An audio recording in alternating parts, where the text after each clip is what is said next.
Hello, Internet. Welcome back to Survivors Complex. Thank you for bearing with us in running a bit late today. We had some real life stuff came up, and we're running a bit behind, but we scrambled to only bring this to you about, we're like 15 minutes late. It's not that big of a deal, but we appreciate all of your patience in waiting for us. Well, I'm going to just breeze through announcements at the beginning here because I don't want to take up any more people's time. We have our giveaway that is still going on that we are taking entries for giving away some dice. If you are interested in potentially winning some dice, check out our Twitter link below. Go to our page. You'll see we've got a couple tweets there for the giveaway. It'll take you to a link. We're doing it all through Gleam, and you can enter in a variety of different ways to win some dice through us. So go check that out. Otherwise, we'll be that giveaway will be ending a week from this Monday during the next session of Apocrypha. So please enter and come watch during Apocrypha to find out if you win. Otherwise, that's basically all we got going on. If you want to know our lineup, you're interested in anything that's going on with the channel, check that down below. The only other thing I can think of that I want to go ahead and plug at the beginning here is that we are going to be doing a sort of DM roundtable discussion on the 8th of March. Yes, that is the next month. If you are interested in us answering any questions about either our games personally, it's going to be Ryan, Lindsay, and myself. Lindsay, who's going to be running a new game on the channel towards the end of March. You can look for that promotion. I think we tweeted that out, some details on that on our Twitter as well. But the three of us are going to be answering some questions and discussing some of our, I guess, strengths and weaknesses and concerns and things, our loves and hopes and dreams as DMs and GMs. So please come watch. And like I said, if you're interested in entering any questions, you can send those you can DM us on Twitter. Or you can reply to the original tweet. Let us know any questions you want to ask. Which is pinned to the channel currently. Otherwise, I think that's basically it. We'll talk about more stuff afterwards. But like I said, I just kind of want to get back to the game. So let's go ahead and do that. Last time on Survivors Complex, your crew had beseeched the aid of the Damarian family in making your journey to recover your third relic of the martial sorcerer. You took the help of Lorne and Shin Damarian, the twin boys of the current head of the Damarian family, and they led you off into the wildlands to the north towards the Bonespire Tangle, where you hoped to locate the creation relic.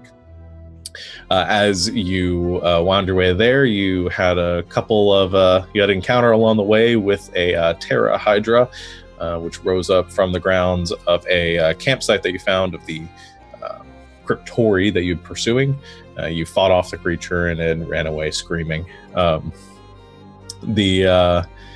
next day, or after a few days of travel, you eventually made your way to the Bonespire Tangle, where you left Shin and Lorne behind, their agreement to only escort you to the boundaries of the jungles, and journeyed your way into the wildlands therein. You had a encounter with a dying Cryptori mage who emerged from the jungle, their body sort of permeated with vines and plant growth. They died before you had a chance to ask them anything. You then ventured further inwards, where you found the sort of bloody campsite or bloody sort of battle site where allegedly or perhaps some Cryptori had been attacked. It was soon after tracking these the drag marks that led off through the forest that you had a run-in with a corrupted or some sort of primordial tree ent, which attempted to, or was about to attack your party. However, due to some good negotiating by Tova and the support of a few other members of your group, You were able to indicate that you were there for peaceful means. The treant sort of herding you or shepherding you deeper into the jungles, to which you quickly found out the purpose of to do so was to feed you to some gigantic primordial tree.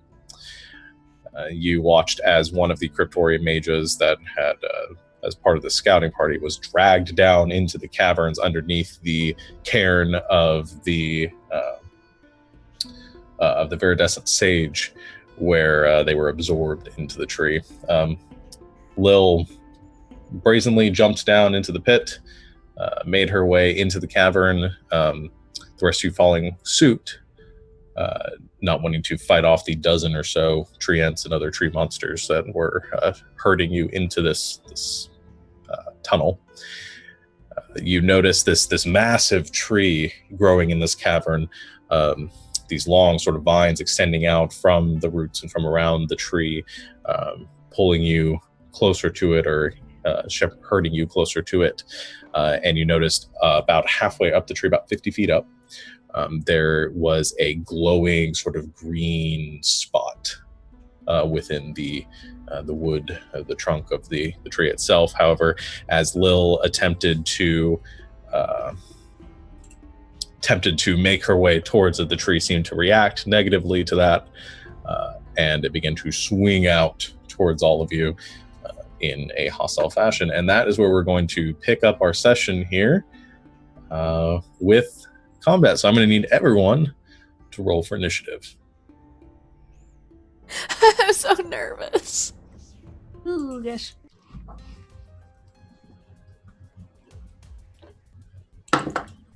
Oh, that wasn't very good. It's probably still better than mine.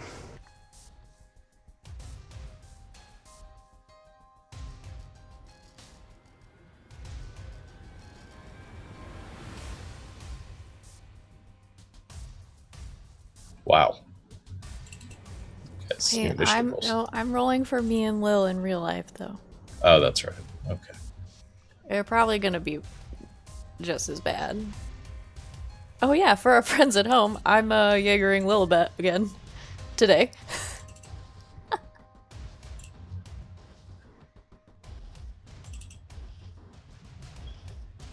What? I rolled a natural 20. For who? For me. Nice.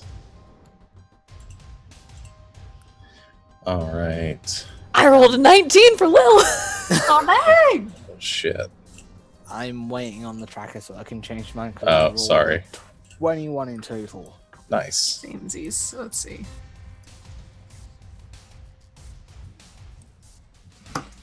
I really need to get dice. Well, I need to find my dice, because this whole rolling on D20 thing's not working out. Roll20 just wants to watch all the players burn. Like, Roll20 hates me. Hates me. Uh-oh.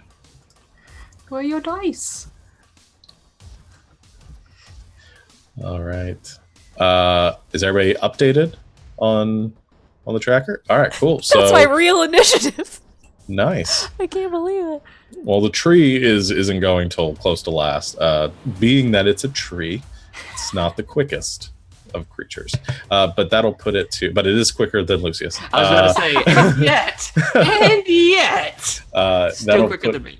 That'll put it to Den. And let me just go ahead and set the scene here so you guys all know kind of where you're at. The tree is in this large cavern here, so you're in a dome essentially with the branches kind of extending and almost supporting the dome itself. Lil is currently on the tree about 30 feet up, spider climbing. Den, you are just at the base of the tree. I'm assuming probably somewhere about like 5 or 10 feet out from the actual tree itself. And then the rest of you, I think, are in the cavern, but kind of a little bit further away, probably somewhere around 30 or 40 feet away from the tree. The entirety of the cavern, I think, is about a 100-foot diameter. With the tree count taking up a large portion of that. So, Den, it is your turn. Great. Now I remember why I hate going first. Because I don't know what to do. Can you give me... How big is this cavern? Like across? I feel like maybe you said that and I missed it. I just said 100-foot 100 diameter. feet. Okay, that's what I thought. And about 120, 150 feet up. Jeez. I'm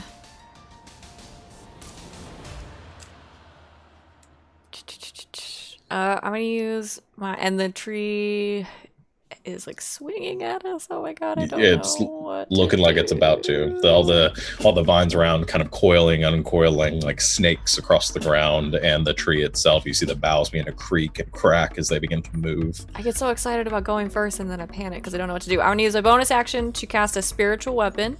Okay. Spiritual weapon comes to form. Are you attacking the tree? Whoop, I rolled as low an accident. Yes, I'm gonna attack the tree. Okay. Just roll my dice. Forgot I had it set to attack. That's not very good. Well, that's a 19. 19 will hit. Oh, good. I was really afraid for a second, and I do 1d8 force damage. And that is 5 plus 5, 10 force damage 10 force damage, okay. on the tree.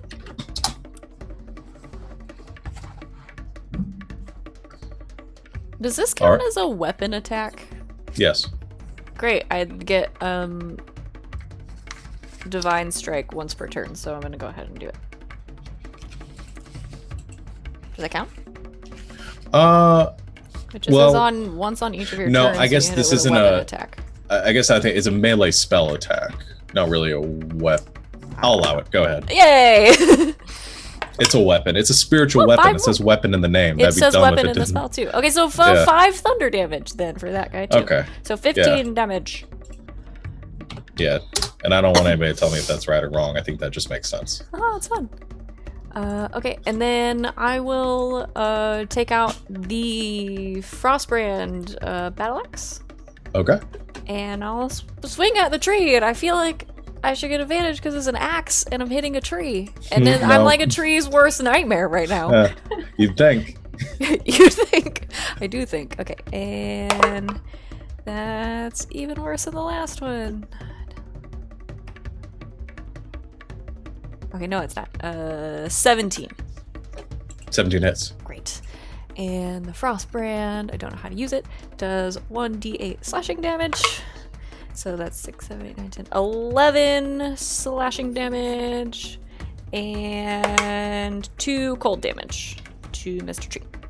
Okay, so 12 damage. All right. Do. And I just like chop it. Like I'm gonna chop it down.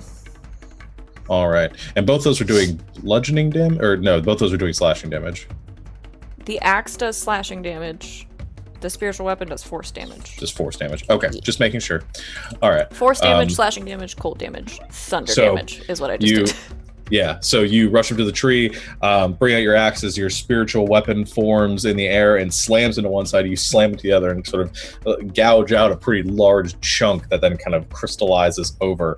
The tree, you get a pretty good swing at it, but there's sort of this moment after you hit it and you see the damage you do and you see the massive nature of this tree in comparison. It's going to take a lot more than that to bring this down. I'm gonna need a bigger axe.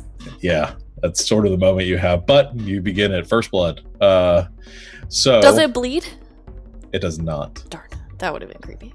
Yeah, Batman. It does not bleed.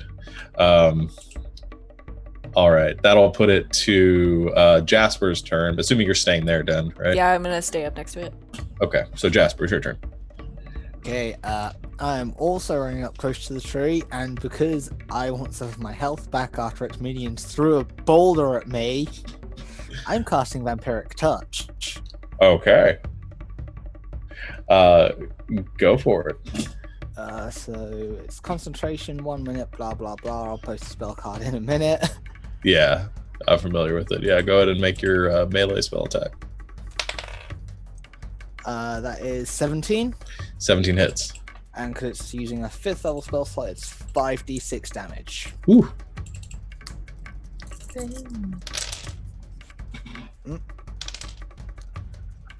Um, 10, 18, 21 points for necrotic damage, and I get half of that back on top of my hit points. You do. So yeah, going to get your 10 hit points back. That was pretty nasty. So you your hand becomes wreathed in this black energy as you rush up towards the tree, sort of stepping over some of the vines that are beginning to whip out from the ground. You slam your hand onto a large chunk of the roots that's kind of growing out of the ground. And as you do, you watch as it kind of withers and grays and begins to sort of fade away into ash as you absorb some of the natural energy from this tree. And the spell works. And you definitely see the tree does not seem too happy of that as the vines around suddenly begin to whip up in even greater frenzy in your direction. So that's your action. Is there anything else that you're doing with your bonus action? No, there is not right now because I don't think I can cast another spell. Yeah. Yeah, there's nothing else I want to do right now. Cool. That'll put it to Lil's turn. That's also me. Okay, so Lil is 30 feet up the tree, and the stone thingy, shiny thingy, It's about 50 is feet like up. 50. Okay, so she can get to it Yeah. climbing. Yeah. Is her climbing she can- speed the same as her movement speed? That's what Spider Climb does, Okay, yeah. okay. So she can just walk straight up. Okay, great. So she is going to use her movement to walk up to the what she assumes is the relic. Yeah, essentially you're saying this portion of the tree is just glowing green. It's you don't see the relic, but you do. I mean, the tree itself is glowing in that vicinity. So she doesn't. There's not like anything there to like grab. No. Darn it.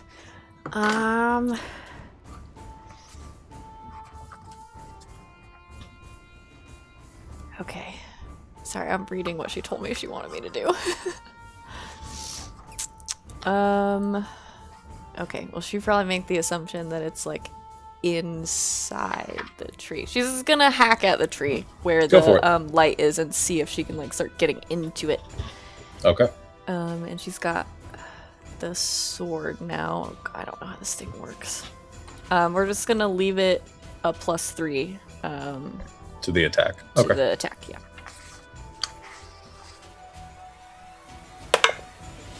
Ooh, that's good, that's good. 23? 23 hits, yeah. Okay, so it's 1d10. And if you want to go ahead and roll both of her attacks. Oh, shoot, yeah, I forgot she gets yeah. 2. Yeah. Do a second one. Oh, that's That hits. 3 yeah. more. It's like 20 more. Yeah. Okay, so she does then d10s Okay. of slashing. That's 8, 9, 10, 13, 16, 22 damage. With Total? Because the +3s go onto the damage too, right? Yeah, 22 total from both swings. Nice. That's a pretty solid hit. Yeah. Yeah, she began taking her 2 hacks. She strikes down at her feet, which is sort of horizontal, and just slash against the carving of the tree, and these chunks begin to fall out of the bark. Much like with your wood, it seems to, or with your axe, it seems to carve through the wood pretty well. However, you see the glow continuing, but she doesn't see anything inside the tree yet. It looks like whatever's causing that glow is deeper still within the tree. Okay. I don't know what she can do with her bonus action. I think it's just spells. She didn't cast anything before. She's not concentrating on anything right now, is she? No.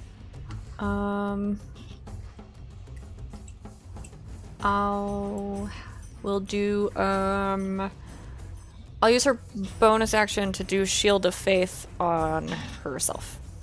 Okay. Because she's fair. up so high. All right. So that ends her turn. At the end of her turn, the tree is going to use one of its legendary actions. And and you watch as a number of the vines across the ground suddenly go striking up towards Lil, up on the tree. It's seeming very perturbed towards her, so it's going to make a vine strike at her. That'll be 22. Oh, that just hits. She's got a 21 with Oh, Shield sorry, of Faith. no, 21. Oh, That well, still that hits just her. hits. Yeah, she's got a 21 with Shield of Faith. Okay. So she's gonna take piercing damage. So that's gonna be 13 points of piercing damage. Okay. She also needs to make. Let's see. Oh, actually, no. She doesn't make a saving throw. She is now grappled. She can't be. I don't think. Oh shit! Yeah. Did you do the Yeah, I gotta click. freedom of movement? Yeah, she's got freedom of movement on her from me. Does it mean she can't be grappled, or that Okay. she can break free of it? It's I'm pretty unaffected by sure. difficult terrain. Spells and other magical effects can't reduce a speed. Oh, it's paralyzed or restrained, and then she can automatically spend 5 feet of movement to escape from things From that a have her gra- grappled. Yeah. Okay. Okay. So she is grappled right now, but has a very loose hold on her as the vines wrap around and then drag her 10 feet down across the tree. Actually, no, she's already on the tree. So it's going to drag her down and sort of wrap her against the tree. Okay. That's all it's going to have. But it's sort of pulling her towards it, and she can feel the tree kind of trying to do the same thing that it did to the other guy, pulling her inside of it. Concentration check. Yes.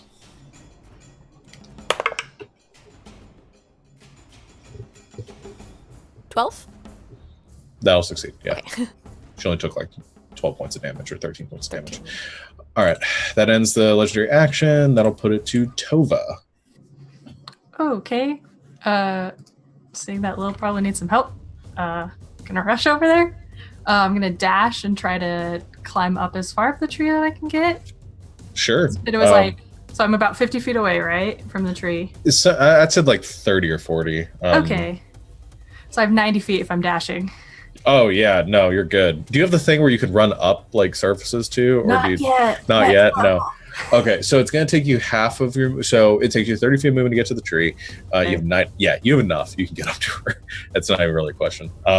So your movement does slow down. It takes all of your movement to get to Okay. her, but you're able to scale up the tree and get right in her face. Okay. I don't think.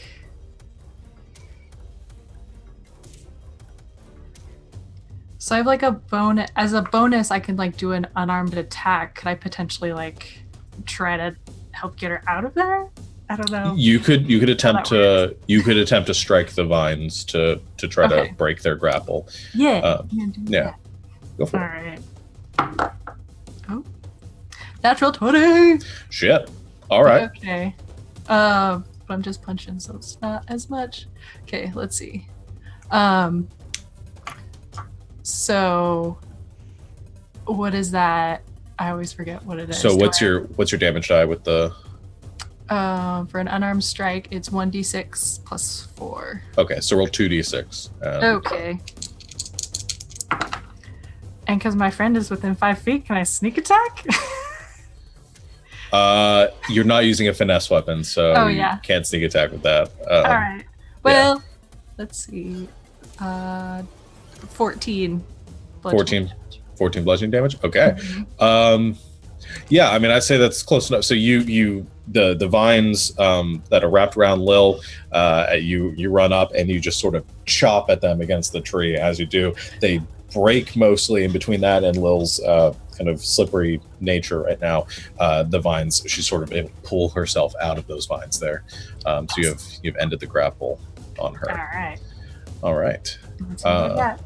Nice. So that'll bring it. Actually, at the end of your turn, it's going to use another legendary action before its turn starts, and you all feel this rumbling. So that pulsing you felt suddenly intensifies, and you watch as a bunch of the roots begin to kind of pull out of the ground, and watch as the ground itself begins to break in places. I'm going to need everyone to make a dexterity saving throw.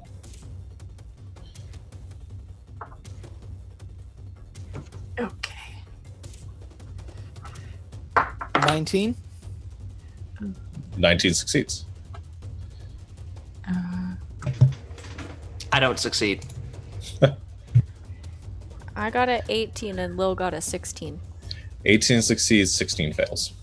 Okay, so then I failed because I got 14. Okay, yeah, that fails too. So anybody that failed is knocked prone. Oh no. So you fall off the tree. And you're 30 feet up. Okay. So that's but gonna. I also do it gracefully because I have slow fall. You do have slow fall, which means you can reduce the damage, right? Yeah, let me pull it up after. I got my sheet again. I'm pretty sure you're going to be able to reduce it by. It's only 30 feet. You're probably going to be fine. Okay. Where is it? Yeah, it's 5 times my monk level. So yeah, how much? Oh yeah, no, it only did like 8 points of damage. So that's yeah, you're good. Okay. However, I'm gonna have to roll some checks here. This is gonna affect. So who failed? A little bit. Does anything happen to her because she's grappled? Can she also be prone? Well, she's not grappled anymore. Yeah. Oh, that's right. So she falls, I guess. Well, here's the thing. She's spider climbing, so she's sort of stuck to the tree. So I'll say that doesn't affect Lil. However, those of you that are on the ground, Lucius, you're good. You're good. You're good. Whew, just barely. Okay, so you watch as this happens. A number of fissures open in the ground throughout the chamber. None of them were close enough to affect you, though. But the ground is beginning to crack, and you see these holes forming where the ground is breaking. All right, that will end that legendary action. We'll put it to its turn, which its turn is going to be pretty short because you watch as just one massive branch comes swinging out to crash down towards. I'm gonna say really didn't like Jasper doing that necrotic damage because that fucked up some shit. So it's going to do a slam attack towards you, Jasper. That's a natural 1. And you watch as this one massive branch comes slamming the ground right next to you, leaving this massive crater across the ground there, about 10 feet away from you, and begins to just recoil. And you see this indentation and this in the cracked ground as the earth is breaking away in the vicinity. And that would have done a shit ton of damage if it hit you, but it did not. And it begins to just pull away, getting ready for another strike. That's the end of its turn. Lucius. Cool, so he's going to stand up. All right. Yep, cool. And this plant creature needs to make a Constitution save with disadvantage because he's going to fucking blight it. All right. Con save with disadvantage. That is a... Well, that's 2 16s. I think my thing is 15. All right, that's cool. And now I have to click this because... 5th level. So it takes half. Well, here's the thing, right? So it says that if it is a plant creature or a magical plant, it makes a saving throw with disadvantage and the spell deals maximum damage to it. But it also says if it fails, it does half damage. Yeah, so what's the total dice for that? It's 8d8? It's 10d8 because it's a level 5. So that'd be 80 reduced to 40. 40, yep. All right. 40 points of damage. That is pretty significant as you look out towards the creature. It's ranged. You're not like running up and touching it, right? And you just concentrate on a section of the tree and you watch as it withers and begins to blacken as the life energies just sort of is pulled out of it. and you see the streams of like green energy beginning to pull from the tree and just sort of dispersed into the air around you. And the tree definitely shudders in that moment, and that light at the center sort of flickers. And you swear that rumbling noise almost sounds like this low growl emanating through the area as something very old is now very angry at you. But that's your action. Anything else you'd like to do? I think everything else is an action. So I'm what, like 30 feet away from it? Yeah. Yeah, but I'm in a cavern that it can hit everything, so he's fine. Pretty much, yeah. He's cool for where he is. Yeah. Right. That'll put... No, it's going to go ahead and use the legendary action at the end of your turn. And it is going to send a number of vines out towards you now, Lucius. It's going to do a vine strike in your direction. That is going to be a 28. He hits you for 18 points of piercing damage as these spiked vines wrap around you and the thorns kind of dig in. It also grapples you and begins to just like pull you closer towards it as you are dragged 10 feet closer to the tree. And that will end that legendary action. Den, it's your turn. Okay, great. I guess I'll use my bonus action to hit it with my spiritual weapon, because that still exists. It does. Natural 20. Crap. All right. It's not that much. It's like 2d8 force damage, so that's okay. Wait, do I get my thunder damage? Just kidding. It's more. I'm letting you do that too. So, 7, 12. That's 17 force damage. I only have my modifier once, right? Oh my god. Yeah. Why did I, between last week and this week, I forgot how to play D&D. And then 8 thunder damage. So what was the total there? 17 plus 8. All right, so 25. I'm so bad at math. Okay. Great. I feel great about that. All right. And so that's my bonus action.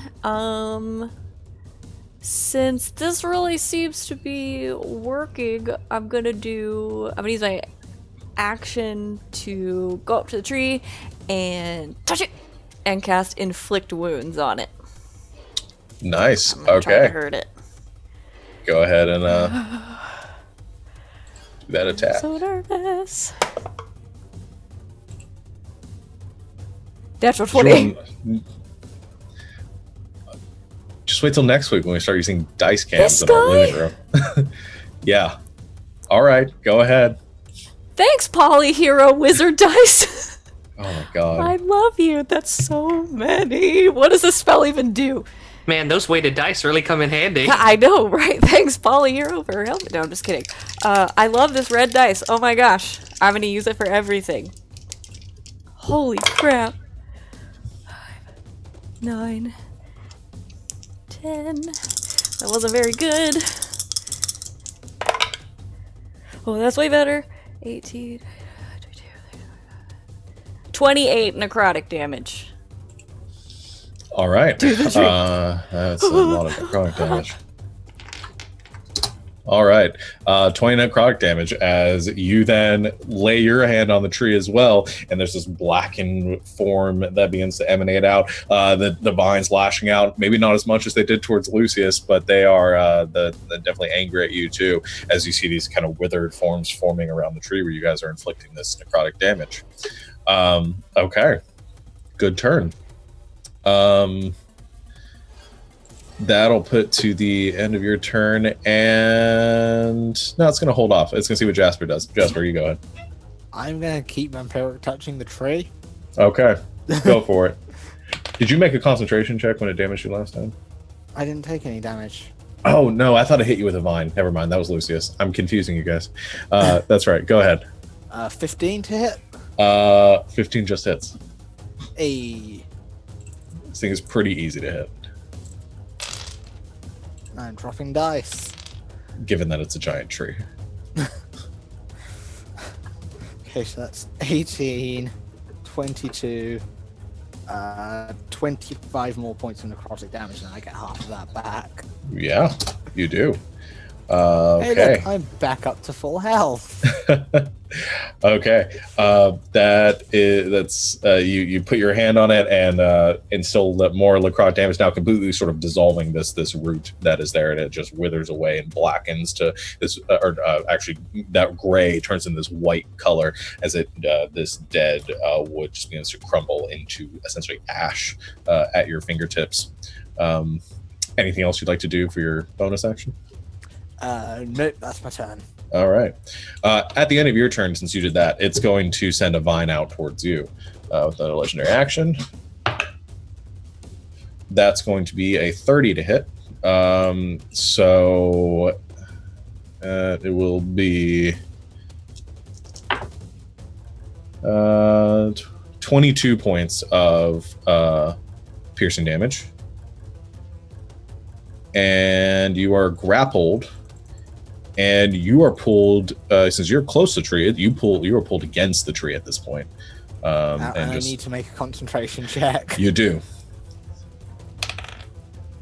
I'm guessing 6 plus. I haven't made it. No. Yeah, it was a DC 11 on that. So no, you lose your concentration as you are now pulled up against it. You're just sort of hugging this tree now as the vines are wrapped around you, kind of pulling you closer to it. All right.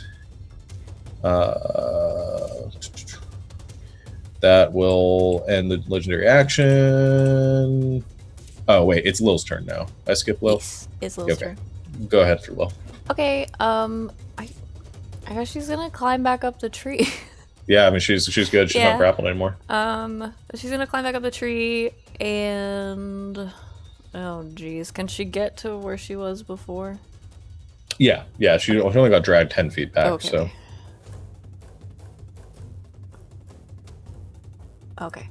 So she's gonna try to hit the tree again, or try to make a dent, see if she can get in like to what I guess is the relic. Okay. Okay, so one attack. That's really good. 18 plus 10, 28. That hits. And the second one, 21. Yeah, that hits. Yeah. She's doing great. Okay, so it does. Holy cow! And she's two-handed. So D10. D10s everywhere. That's not very good. 10, 11, 15, 17 slashing damage. Yeah, Nice. total. Nice. Okay, so the she takes 2 more strikes into the tree, kind of carving out a little bit more, now forming this about kind of foot and a half deep gouge in the side of this tree. That glowing is continuing to get brighter, definitely making her way towards it, though she hasn't seen the source of this yet. And the tree sort of shudders as she's continuing to do this. All right, so I'll put it to Tova's turn. You're You're muted.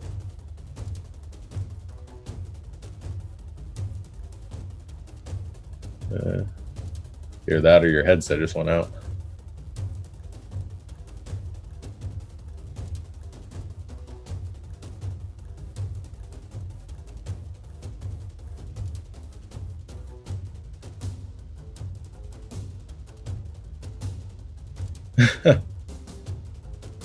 It's like a silent movie.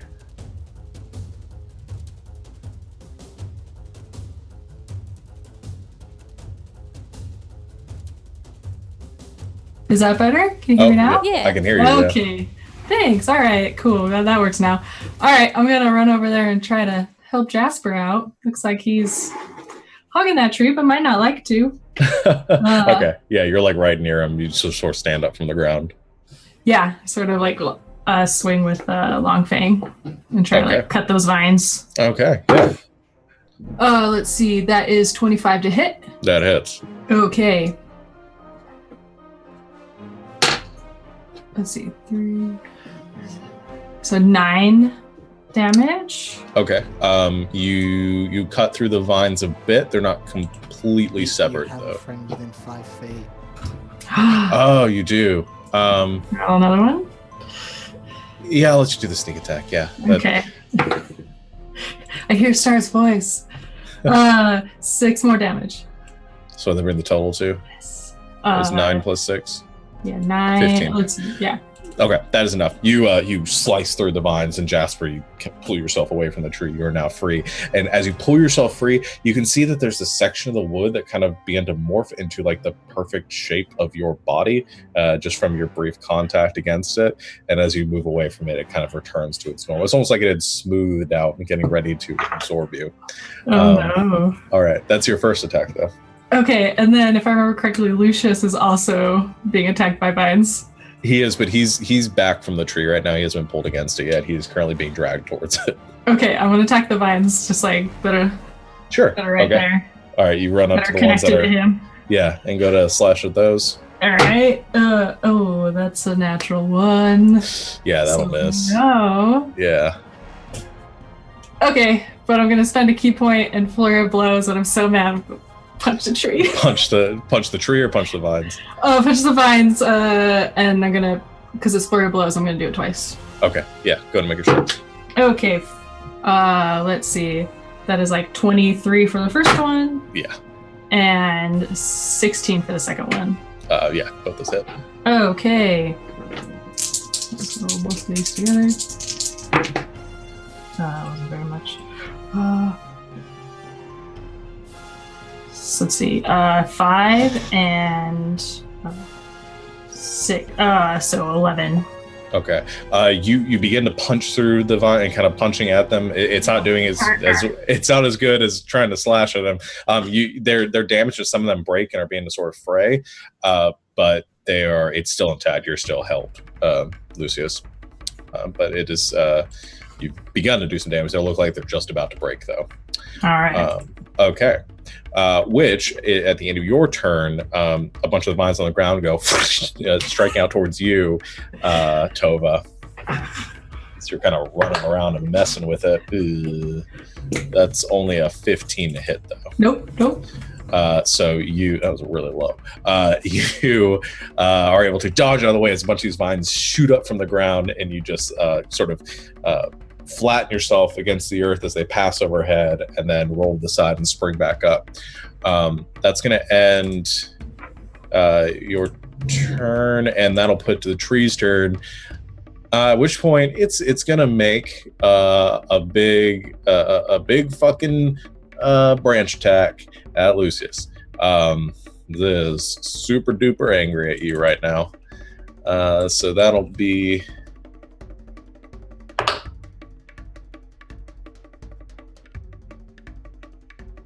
I don't know if that's a natural 20 or a natural 1. It's a natural 1. God damn it. The branch goes swinging down from the heavens and goes. You're grappled and being pulled forward. Actually, it almost saves you in that moment that the vines didn't break, because as they pull you forward, suddenly right behind you, you just feel this rush of air, and there's just this cloud of debris and dirt that goes shooting from behind you. You feel your hair kind of tousled forward, and you look back and you see this just about 20-foot wide branch just slammed to the ground just about a foot behind you, and it just begins to rise back up towards the surface. It's never going to be able to hit with that. This tree really is one of nature's wonders.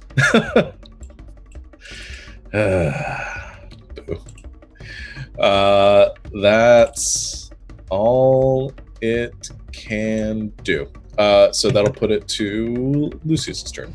Well, first, we got a thing from Raven where I got a heal from Raven, so I'm going to roll my 1d10. Okay. Thank you, Raven. And I got 3 points back. Yay. All right. I also have to make a Constitution check because it hit me the last time. Yes. Sweet. What spell do you have active? Spider climb. Oh, yeah, I forget you're the one that cast that on. Yeah, Mhm. so, make a Constitution saving throw. Alright. Before you say anything, can I use my inspiration that I've held since like the second game and use that? Because I don't think a 10 works because I got hit for like 18. You would only need to roll 10, yeah. Okay, all right, cool. Yeah, because the DC for that would be 9. Okay. And yeah, Okay, 10's cool. fine. I'm not going to Awesome. make you waste on that because that's a DC that's Okay. sort of available to you guys. right, So yeah, cool. no, you're good there. I'm good there. Awesome. So Lil still has spider climb. Yay. And then I'm grappled, right? Yes, you are.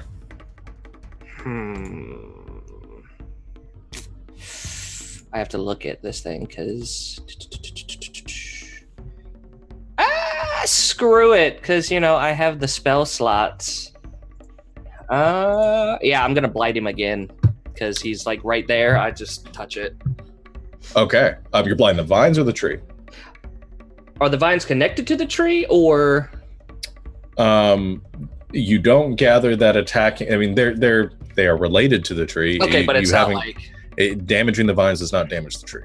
screw it. I'm going for the tree because I want that tree dead. Okay. So Constitution save with disadvantage.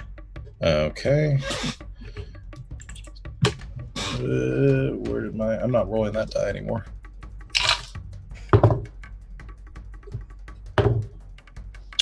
Disadvantage, that is a 25.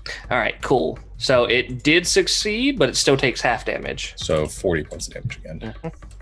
All right. All right. So you send out another blight as you're kind of pulling against these vines. You extend your arm towards the tree. You watch as another section is just sort of begins to slough away. It begins to dissolve away from the blight spell as it turns white and turns to ash. The tree once again shudders, and there's this rumble throughout the cavern as this happens. Not really enjoying that very much. Okay. So that's your action, bonus action, anything else?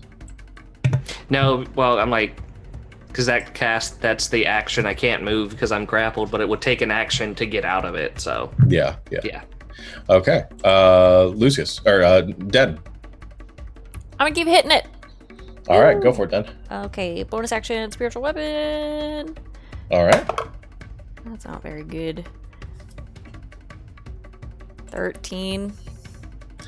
13 will not hit the tree, no. Darn it.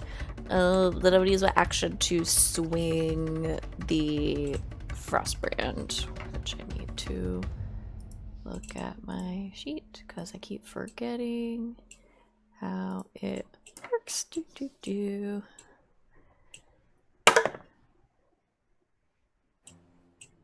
It's a natural 20. I'm not kidding. Come in here and look at it. I'm going to take a picture of it right now. I'm going to ban that die. No, you don't have to take a picture. No, I'm gonna. I'm going to ban that dice here in a bit. Thanks, Well, Polyhero. Blup. It's right there. I took a picture of it. I'm going to post it on Twitter. Oh my god. Something really bad's going to happen to me in like 10 minutes. And I'm going to regret all of this. Maybe if other people in the party weren't doing like 40 points of goddamn damage every turn. That is okay. So 9, 14 slashing damage, All right. and 11 cold damage, and 9 thunder damage. 34 points of damage. That's that many. Nice. Holy crap. All right. Anything else? No, that's my whole turn. Okay. Your spiritual weapon swings to the tree, but isn't able to cut through it. However, you take the axe in 2 hands and you rear back, let out a battle cry as you slam it in the side, and it just cuts through the trunk like hot butter. And you gouge out another massive chunk from the tree, and the tree shudders as you do, and the vines around you begin to whip up. Being very angry at this moment, all this damage that's taking, and it's starting to look a little rough. You see like the pieces that are breaking off of it, and the tree definitely doesn't look as vibrant and green as it did before, and that green glow in the center of it is sort of dimmer than it was. However, you do feel this rumbling throughout the cavern as it is growing more agitated and frantic. Is there anything you want to do, Den, or is that the... I think that's all you can do. Bonus action. Yeah, I can't do anything, and I'm not going to move. Okay. So, well, then at the end of your turn, there is another rumble throughout the cavern as the as the roots begin to pull against the earth, and I need everyone to make a dexterity saving throw. Can I make a dexterity saving throw? Grapple, yeah, cool. Yeah, you're good. Your speed is just 0, and yeah, that's basically it. Grapple doesn't really do a whole lot. 20 total. Nice. 18. Nice. I got a 13. Lil got a 21. Wow. Yeah, I rolled a 17. That's pretty good. All right. Den, you fall prone. Ouch. Anybody else fail? I don't know if Morgan can hear.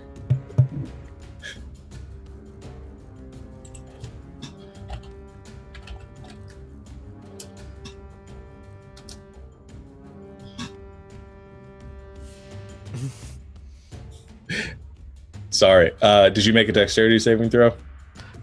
No, sorry. My brother just called me. It's okay. Obnoxious. Okay, dex save. That's fine. If you need a moment, you can... No. Cameron, okay. I'll call you back. Bye. My brother's obnoxious. Okay, dex save. That is 18. Okay, you're also good. So I think the only person that failed is Den. Oh, no. Which again, you fall prone, but all these cracks and fissures kind of snake out from around you, none of them opening up directly underneath you. All right. No, Jasper, it is your turn. I skipped you. Well, I don't appreciate the tree trying to eat me, so I'm casting Blight on it as well. Shit. Okay. Go ahead and cast that sweet Blight. Yeah, you can make the con save with disadvantage. All right. Well, I rolled a natural 20, but then that was a 2, which puts it to a 13. Which fails, so it takes the full 80 points of necrotic damage. Damn. So as you step back, the vines breaking away, you look out to it, you slam your hand onto the space where it was going to absorb you, and the area around just... everywhere else it kind of had turned white and then gradually faded away. There's a sort of explosion of splinters and ash as it just explodes this cloud around you, and this about 10-foot chunk, the swath of tree in front of you is dissolved in an instant, and the whole structure shakes a bit. You see some rocks begin to fall down from the ceiling as the cavern begins to quake at that massive impact. After that, I am going to use my movement to move 30 feet away from the tree. Okay. And I should remember this for the last attack, but I've got my cloak of displacement, so it should have had this. Oh, okay. I forgot. That's my bad. Yeah, that's good to remind me. Okay, that'll put it to Lil's turn then. Okay, is she making any progress? She seems to be. I mean, she's carving into it. It's just you don't know how deep the whatever it might be is. Okay. Actually, have her make a perception check. Okay. I feel like she's okay at those. Well, maybe not. Oh no, that's not that bad. Okay, 16. I rolled a Okay. 14. As she takes the last swing that she hit with it,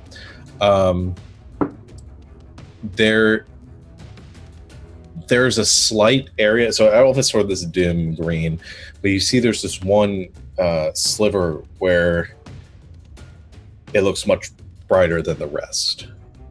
And it looks like she might have started to cut into something, but it's going to maybe take a little bit more damage to get through it. Okay. Then I don't know what spell she has prepared. Yeah, she's gonna do one more. Okay. And try to like strike into the tree. Well, 2 more, I guess, because she gets 2 attacks. So first attack is a 21. 21 hits. And second attack is a 15. 15 just hits. Okay. And she gets... Oh, goodness, I am rolling so many dice today.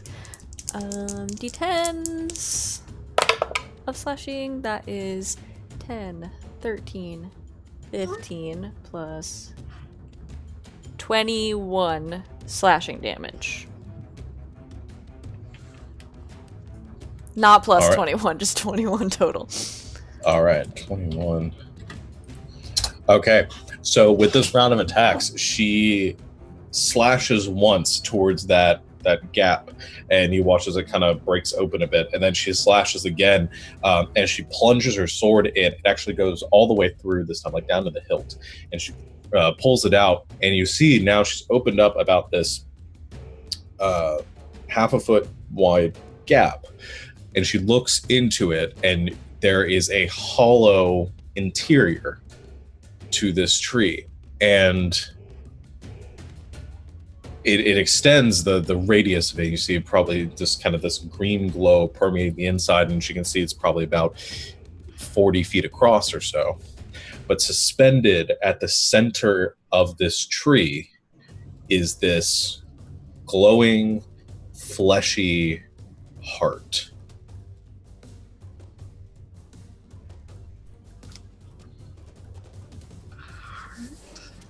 Okay. Well, I guess she got down to the heart of the matter. Boo. You're the worst. Get out. It was amazing. What Get out. would Lil do in this situation? So, oh jeez. So it's in the center, so it's in like 20 feet away from her? Maybe? Yeah, about 25 or so feet away. Shoot. I feel like I know what Lil would do, but I don't want to do it. She got Misty Step into She's the tree. use her bonus action to Misty Step into the tree and grab it. All right. I'm sorry, Sarah. Please don't hate me. I mean, it's about the size that she is. So, I mean, as far as grabbing it, and there's nothing underneath it. So she's Does she land on top Misty of it? Step. She can kind of grab onto it and sort Yep, of clutch she her way does around it. that. Okay. Oh so god, this is a terrible idea.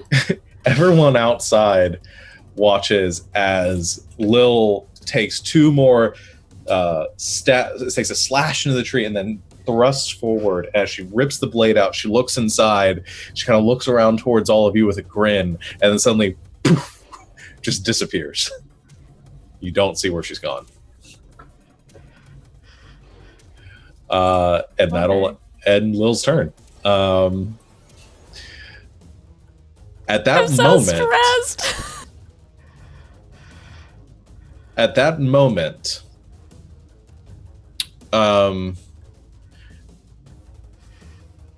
yeah, so Jasper, as you go stepping back away from the tree and you go rushing back your 30 feet of movement, you look, you're kind of looking out into the cavern for a second, and you watch as from out in the cavern, there's this flash of light, and about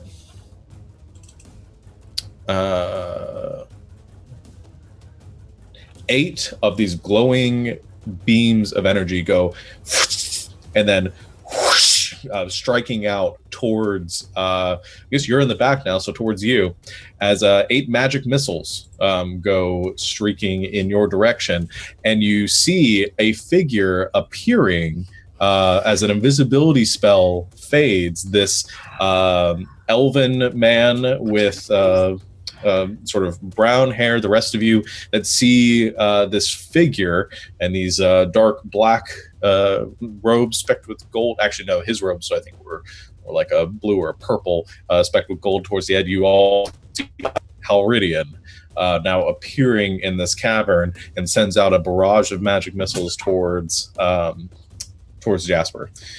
That's going to be 8.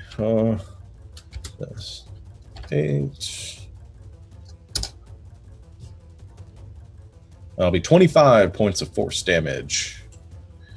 As the spell hits, all the magic missiles connect into you. And you all hear a shout from across the cavern that says, I was beginning to grow rather worried about this mission, but thanks for doing all the work for me. And he begins to sort of, you see him glowing there as he's beginning to conjure another spell. That's the end of his turn as Halridian joins the fray. A little help back here would be nice. Thank you. Ow. You've got it. It's perfectly fine. That'll put Tova's turn. Okay. So seeing that, I'm gonna rush up and attack the Count. Okay. So you rush away from the tree. So he's like holding like a wand. No, he has like a crystal that he's holding in his hand as a focus. Okay. Yeah, I think I got enough speed. 45 feet. Can I get up to him? With 45 feet, yeah, you can make it to him. So, dashing around in Jasper, you see kind of a blur of movement as Tova goes rushing straight up to Halridian and goes to make a strike towards him. So go ahead and make your attack. All right. 15. 15. You go to punch at him or actually slash at him, I guess, with Longfang. And as you do, it kind of connects with something. You see this warbling kind of sphere of energy kind of surrounding him as he reacts with a flick of his wrist and throws up a shield spell. And it does not connect. Okay. Turn around and I'm gonna like spin and like hit him again with the blunt end of Longfang. Okay. That was cocked. Okay, that's better. 23. 23 does hit. Nothing you can do about that. All right, and I'm gonna activate Longfang and try to grapple him. Okay. So let me.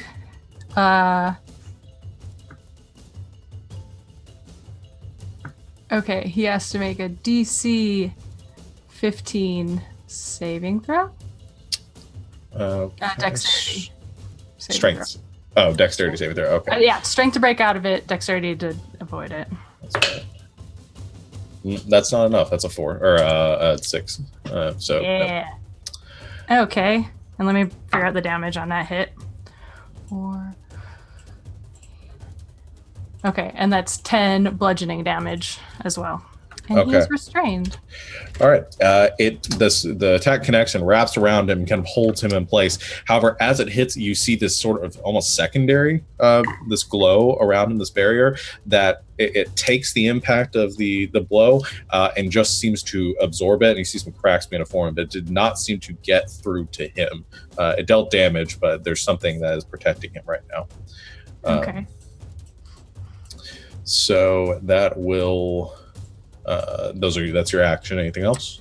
Yeah, so wait, so is he restrained or not? He is restrained, yes. Okay, cool. I'm just gonna sit there and just hang on. Okay. That will put it actually as the last legendary action. The tree is going to send out some vines towards It's gonna more vines at Lucius to continue to drag him closer. Actually, no, they're gonna go at Den. Since Den, you're sort of down there being a pain. Ooh, that was really close, but that is a 32. Let to me hit. So double that's- check because I'm pretty sure that no, my armor class is a 21. All right, that is going to be 20 points of piercing damage, and you are you are grappled. That will then put it to the tree's turn, and it's going to goddamn try to make another attack at Lucius with this goddamn branch. If I roll another natural one, I'm just logging out. I'm just done.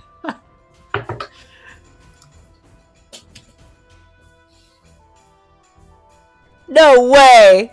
You have to be kidding me. No That's a way! good game, guys. No You way! have to be kidding me. Listen, it can only make one attack with this each turn. Tweet it! It's a natural one. It's a goddamn natural one. 3 times in a goddamn row. Odds are like so against you for that. So apparently, Oh, Loot has like made a deal with somebody. All the luck is in this room in the house. You know, at this point, I feel like 3 natural ones in a row, and it's going to have to do something besides just missing. So what happens in this moment is it hits the vines that were holding you, dealing 78 points of frickin' bludgeoning damage to the vines, sending this massive spike, this swath of ground that is demolished and leaving this pit there right in front of you, Lucius. You're no longer grappled, and that's what the tree does on its turn. Stupid tree. Lucius, it is your turn.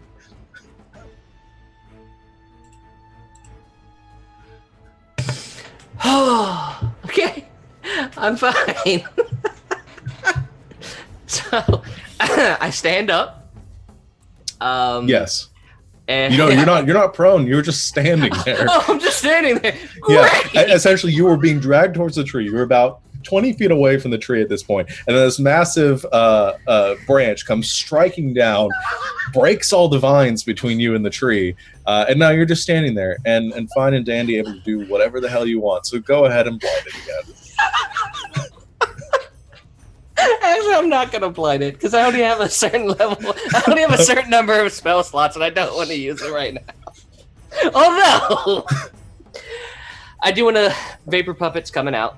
Okay. Action to create your vapor puppet. Yep. And the vapor puppet is going to try and shoot at Halridian. Okay. Yeah. Screw that guy. Well, he is restrained, so I think you have advantage on it. Dope.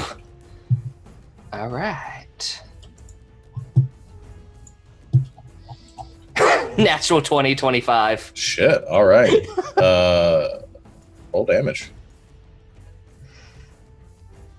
So 6 points of damage. All right. And then, if I'm not mistaken,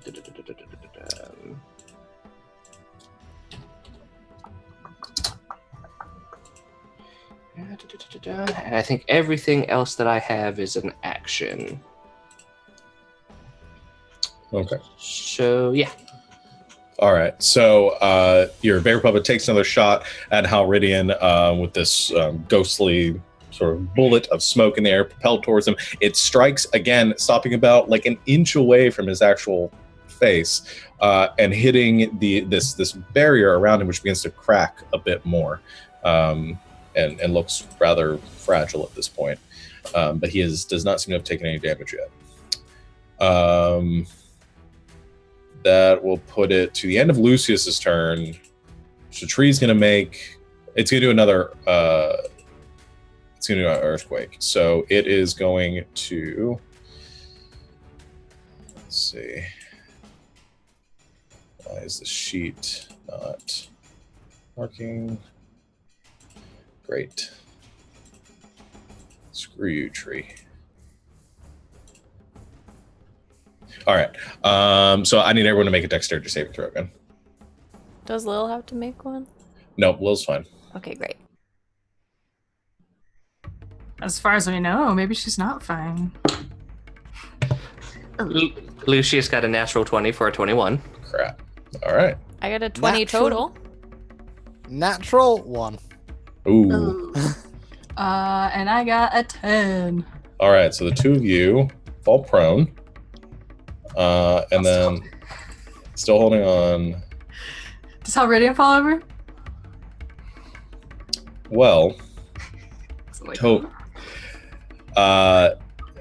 so what happens is the two of you fall prone. These fissures in the ground miss Jasper, but one opens up right beneath you, Tova. oh no. And you fall 100 feet. Oh my gosh. Because I rolled a 10. However, I don't even know if that's even going to damage you because you're a freaking monk. You gotta figure out what's going to happen with Halridian. We're going to work on that in a second. Over the He's going to make a saving throw for this. See if he comes with you. You might have killed your own wizard. It's like 5 times your level. For slow fall, yeah. Let me... Okay. You don't even take any damage. You just gently glide down to the bottom. However, he is gonna have to make a saving throw.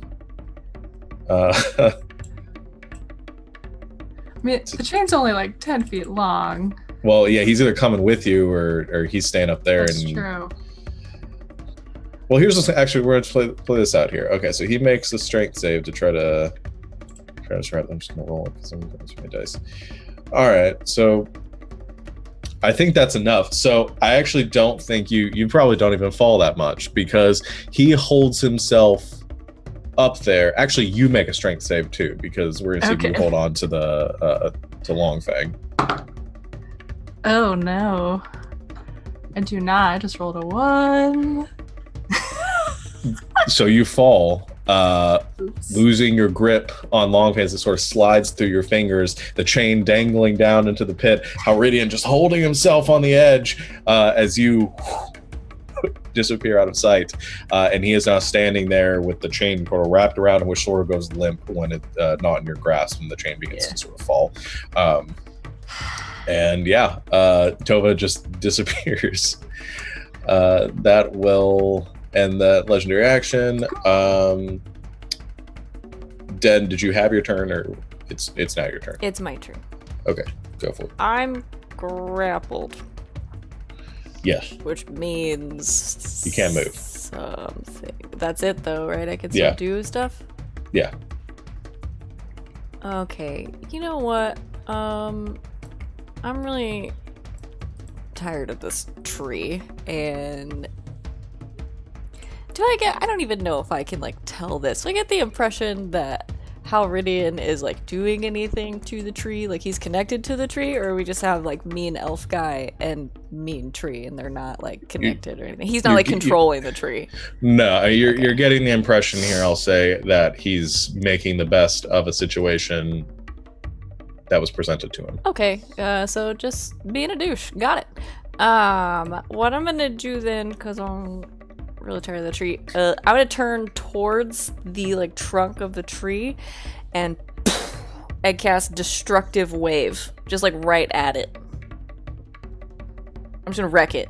I'm gonna wreck the tree because I'm tired of it. So it makes. Is anybody within 30 feet of me at this point? I feel like everybody else ran away. Lucius didn't move, you just kept getting dragged closer to the tree. So Lucius is probably within that 30 feet. Well, sorry. Hope I don't kill you. Not paying attention, gonna do it anyway. Jasper moved away. So yeah, I think everybody's away except for Lucius at this point. Okay, great. I probably don't see you because you're behind me. I do it. So him and the tree have to make a con save. Sorry, Con save. Lucius. All right. That's a 25 from the tree. Oh no, I'm gonna kill Lucius. That's a 5. Okay. I'm going to take thunder damage, and I get to choose radiant or necrotic, so obviously I'm gonna... Oh, just kidding. Frick, I can't read. Each creature you choose within 30 feet. Screw that. Okay. Yeah. Bye. Read your spells, kids. You don't. You're fine. You're great. I'm such a great cleric. I'm the best. He's going to take... I need more d6s. So 5d6 thunder damage and 5d6 necrotic damage, but I need some more d6s. Why don't you want to just roll 20 to... No. Okay. I'm gonna let myself roll less dice because I'm gonna use one of my channel divinities, since I got them back because they're short rested, to do destructive wrath, and I'm gonna max my thunder damage. Okay, so that's Blah, blah. 30 points of So yes, thunder damage. 30 points of thunder damage, and 5, 10, 14, 18, 19, 20 necrotic damage. Boom. Take that, tree. All right. That's my big spell. I hope it works. You said 20 points of necrotic damage? Yes. All right. It's not looking good at this point, but it's still a big tree, and it's not like it's not totally on the verge of breaking down, but it's definitely withered and cracked and decayed a bit more than, a lot more than it was when you got in here. And that green light that is now shining out from the opening that Lil left is growing sort of dimmer and dimmer and sort of pulsing a bit. Great. For my bonus action, I'm gonna do my spiritual weapon, I guess, since it's still hanging around. I feel like I know what Lilibet was doing up there.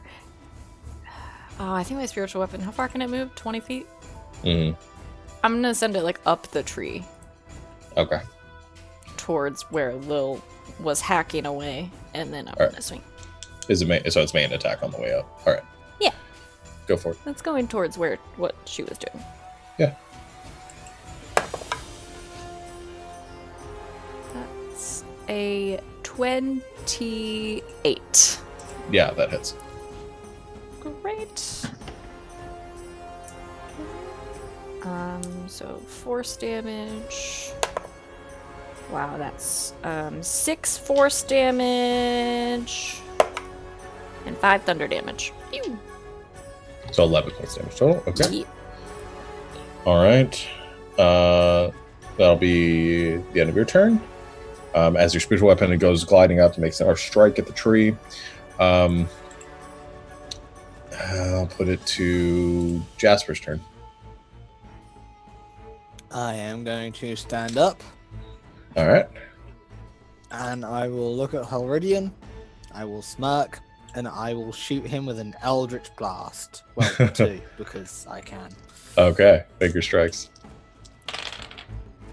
One is a 24 to hit. The That other hits. is a 19 to hit. That will not hit because his shield is still up. Okay, so he... Oh, that is 15 points of force damage, though. That is a lot of force damage. Okay. That is enough to break through this ward that was around him and deal 1 point of damage to it. Yes! First blood. As you see in that moment, the beam hits and he's sort of smirking there as suddenly that ward shatters and it just kind of anime style like cuts him right on the cheek and you see a little bit of blood goes down and he kind of grimaces that moment and looks at you and beginning to incant something as he's preparing some sort of spell. And for my bonus action, I'm just going to regret that both the healers are 30 feet away from me right now. Yeah. That's gonna put it to Lil's turn inside the tree. Lil appears in front of the heart, sort of grips onto it, holding it tight. What's she want to do? Does she feel like maybe the heart is the relic, or that it's like inside the heart? Is there even any way to tell? Make a pretty- perception check. She's pretty smart. Lil knows things. about trees? This isn't the dice I was using for her. Gotta use the right one.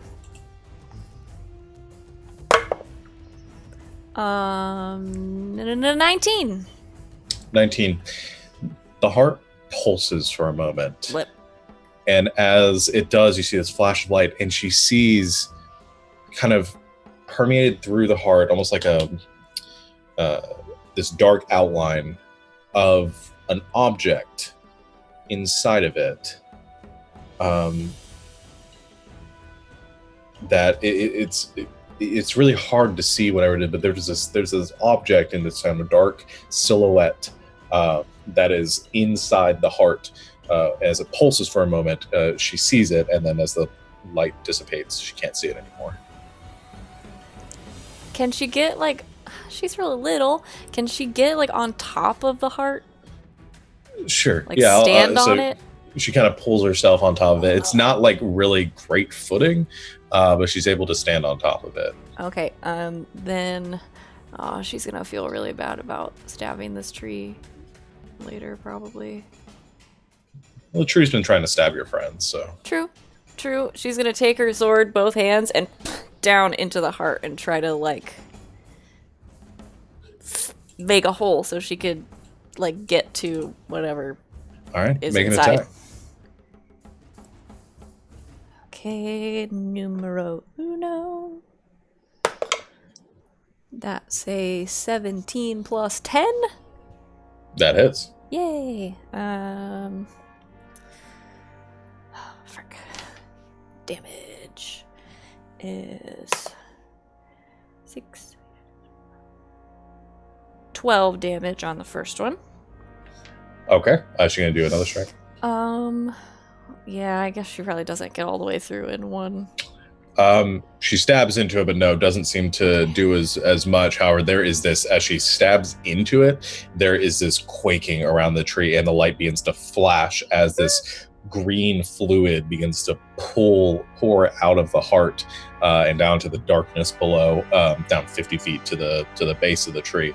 And she sees these vines all around the interior of the tree beginning to vine. And you realize as this is happening, they're not so much vines as they look like veins, all pushing their way through this tree, and everything begins to just sort of pulse and move. And all of you outside see the tree shake.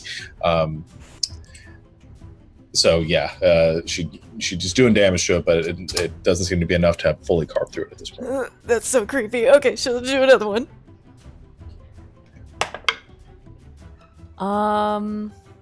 26. 26 hits. Ooh, she's gonna do a divine smite. I forgot Do it. about those. Boop. I don't know what damage that does. 2d8 at first level? Yes. 2d8, okay. So Swordy McSword does. I rolled a 10 on a d10, which I think is the two-handed damage. Yeah. Yes. So 16 slashing damage. Oh shoot. And 8 radiant damage. I can't All right. reroll ones on damage, can I? Not on the divine smite. Just it's on the sword, right? Is Well, that... she does have great weapon fighter, so she can reroll 1s and 2s on attack rolls, but not on damage. But not on. Well, no, I mean on damage rolls. But it's only with the weapon damage. I don't think. Oh, it's okay. with So divine not the smite. divine smite then. Okay. Yeah. Then 8. However, it's significant amount of damage as she drives the blade in twice and begins to cut like a hole in this heart, and it's just like beating wildly at this point. She actually does double damage by striking the heart here, which I factored in, which I think came to something crazy like 80 something points of damage. But she stabs the blade in twice, sort of ripping open this hole in the heart, and the tree outside is this green light is pouring forth as she does, and the tree outside is shaking. You see the leaves kind of browning as the whole thing is beginning to wither. So that's her action. That is her action. And probably her movement to climb up there. Can she see down in it? She can see there's a hole in this heart now with this green fluid kind of permeating through it. Is it an action to reach? It's- to try to It's reach going to be in an there? action for her to try to reach in and grab it. Then, unless she has something she can do as a bonus action, that's going to be the end of her turn now. I don't think so. That's not gonna help. That's not gonna help. Nope, that's it. Okay. That will put it to Halridian's turn. Halridian, watching Tova kind of disappear and the hole in the chain's kind of going loose, has this grimace on his face and is looking down and kind of looking at the hole, says, "Oh, that was easier than I thought," and kind of begins to incant into the crystal, and you watch the crystal kind of coat over with ice. And he looks out towards Jasper, Lucius, and Den, and with a grin across his face, you watch as this column of chilling, bitter winds go streaking out from the crystal as he casts a cone of cold in your direction. Is this a spell? It is. Counterspell. Counterspell's your counterspell. As you go to cast that, you send out Nice. that blast of energy. He also pulls up another hand and slashes out in your direction, and those forces meet, canceling each other out as the cold goes billowing forward. He dies. That's going to be a... Remember the saving throw on this. And he's going to cast this at a higher level. So that's going to be a Constitution saving throw from all of you.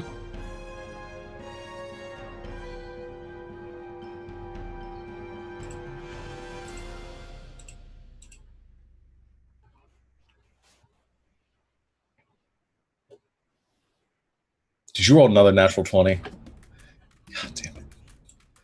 All right, so who rolled what? 16. 6. 24. All right. 16 makes it. 6 doesn't. That's going to be...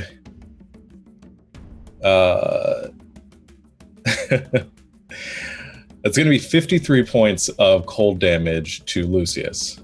And then 26 points of cold damage to the other two. Den, you take half cold damage, so that's... I do. 13 points of cold damage to you. Yay, You me. say 53? Yes, 53. Cool. Cool. Are you still up? Nope. Okay. No, I'm not. I thought you were about to tell me you had like 54 hit points or something. No, I had like 48. All right. I'm unconscious as well. Shit. All right. As Den, you turn around, this blast of cold energy hits. You shrug it off for the most part, not being terribly inconvenient for you. You ever watch as Jasper and Lucius kind of in place and are just frozen there with these gasps of horror across their face. That will end Halridian's turn. Still smirking. As he took, by his account, 3 people out at this point. That will put it to Tova's turn. Okay. Well, like take a deep breath and try to get out of this fissure. I'm going to use my action to dash and bonus action step of the wind so I can double dash, Okay, so that's... which gives me 180 feet of movement. Oh, And you said it was 100 feet? it is 100 Down? feet up. Yeah, 100 feet down. Go to make me a... So I'm going to try to climb out of this hole. just make an acrobatics check. Acrobatics. Okay. Acrobatics. It's not very good. That is 13.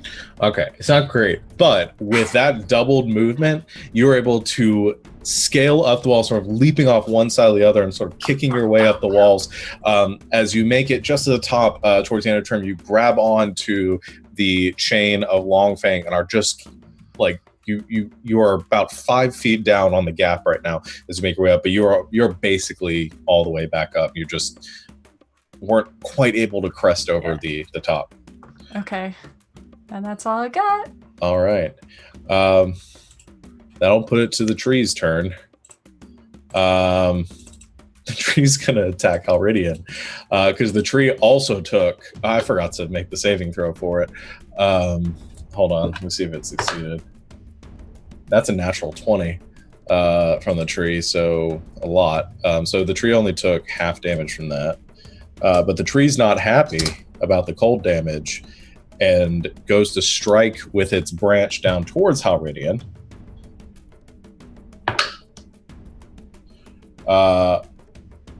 Which hits. Halridian's already used his reaction, so he can't shield. And you see this massive branch come crashing down, finally able to hit when it strikes at an NPC, and deals 53 points of bludgeoning damage. Yeah, go tree! I am avenged. To the count as it boosh, slams down. You see already and try to react in the moment, but is just walloped by this massive tree, which is still kind of falling to pieces. And yeah, it is not looking too good right now. Halridian also not looking very good right now. It kind of has this look of fear on his eyes as the tree pulls away, and you see him just barely pulling himself up. You can see his shoulders probably dislocated, bleeding profusely from the head now, and it has this look of fear on his eyes as he looks up at this massive tree just kind of looming over him. All right, Lucius, death saving throw. All right.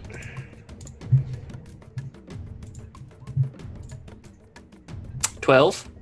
That's a success. Word. Den. Okay, so lots of terrible things are happening. Yeah. Am I still grappled? Or when I exploded the Oh, that would have destroyed the tree, vines. they're gone, Yeah. right? Okay, great. Yeah. That's cool, that's cool. Are Jasper and Lucius and Halridian, are they all like close together? No.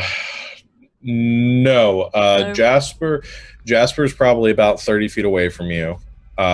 Lucius is kind of directly between you and Jasper, and Halridian is about 50 feet away. Okay.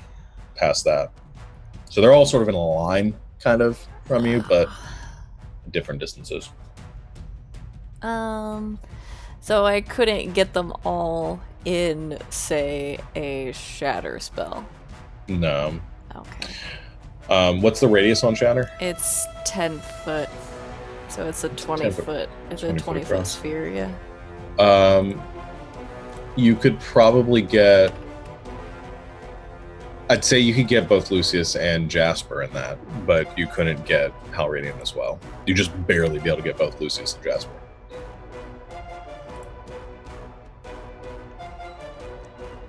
Okay, I'm gonna do it. I'm gonna stay where I am by the tree. I'm gonna use an action to cast Shatter at 4th level. I just love that in any other context, if Over any of us them? didn't know the ability she has, Yeah. would think that she's trying to kill you I guys. murder them. I just I'll regular heal roll, you guys. just Boom. regular roll shatter them. No, Shatter. I'm gonna cast because I want to be next to the tree. So I'm going to what did I say? 4th level. That sounds good. I'm using my 4th level spell slots. I'm gonna cast Shatter over them, and I'm gonna use my Storm's Grace ability to heal them the amount of thunder damage that I roll. Okay, go ahead and deal And if that. there are any vines in the area, I make them do. Yeah, thunder. no, they'd be destroyed by it. So go ahead and roll the damage. Yeah. How many? I just read the spell and not the damage because I'm great at this. So that's 3d8 for 5d8. Okay. Do. Here's 3. They're all 5s. So Shit. well, no, I rolled 3 of them and they were all 5s. So Oh. 15. How many d8s did I just say? 5d8. Oh gosh. And it's 15, 16, 19, so 20. So you guys heal 20.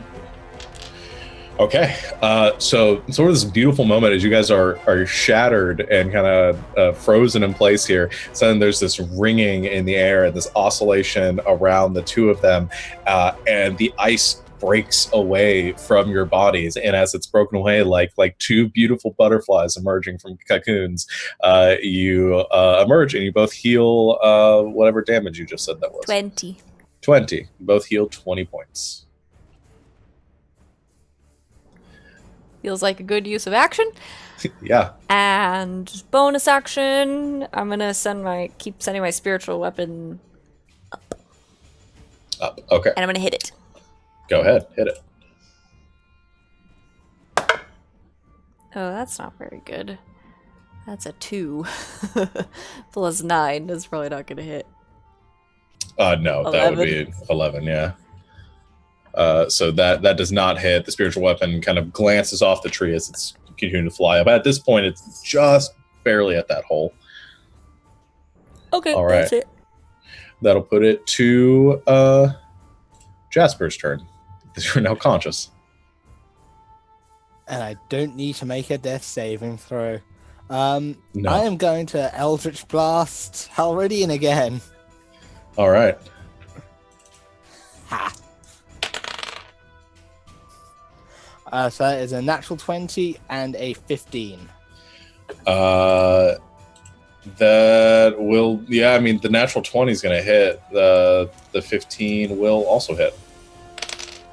So that is 18 and another 13. That's 31 in total, I believe. He had 30 hit points left, so that's going to be enough. As this man, brimming with confidence in that brief moment as he sent out that cone of cold, taking out two of you, his demeanor is shattered in that moment as he watches, as he's getting up bloodied and broken, looking out, preparing what he's going to do next. You see him beginning to incant another spell as he's sort of panicked there. However, Jasper, you look over towards him, hold out a hand, and send out two blasts of eldritch energy straight at his body, both of them connecting and blasting these two, like one of them blasting in. Can I opt to leave him unconscious, not kill him with them? You can, if you I'm would having like. words with him. Okay, you blast once, hitting the dislocated shoulder. He screams in pain as his shoulder is ruined in that moment. As he stands back up, one just barely glances off the side of his head, causing his neck to kind of snap around, and his eyes lull back, and he just slams straight on the ground, unconscious but alive. Okay. Well, I assume that's all you're doing now, Jasper? Yeah, that's my turn. Okay. At the end of your turn, the cranky tree is going to do another cranky earthquake. And I need everyone to make a dexterity saving throw. Including you, Toph. 16? Fail. 17? Fail. 11. Fail. 15. Fail. Tova, you fall straight back down into the fissure. It doesn't open up anymore, so you don't fall any more distance. And you sort of just float. You just sort of frustratedly, like, kind of float down since you have your slow fall. The rest of you fall prone, and then I was like, why is that so low? Because that was a D20, not a D100. All right.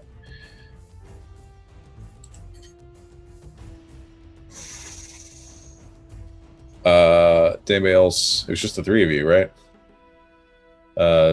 Lucius, Jasper. Oh, Halridian. Who's unconscious? Who is unconscious. He automatically fails the save. However, fissure does not open up underneath him. Just really close, but manages. The other two of you, Jasper and Lucius, the fissures do not open up underneath you as well. However, Den, Not again! the ground breaks underneath you, and you fall not too far. You fall 30 feet slamming onto the ground beneath you, and you take 10 points of bludgeoning damage as you hit the rock below.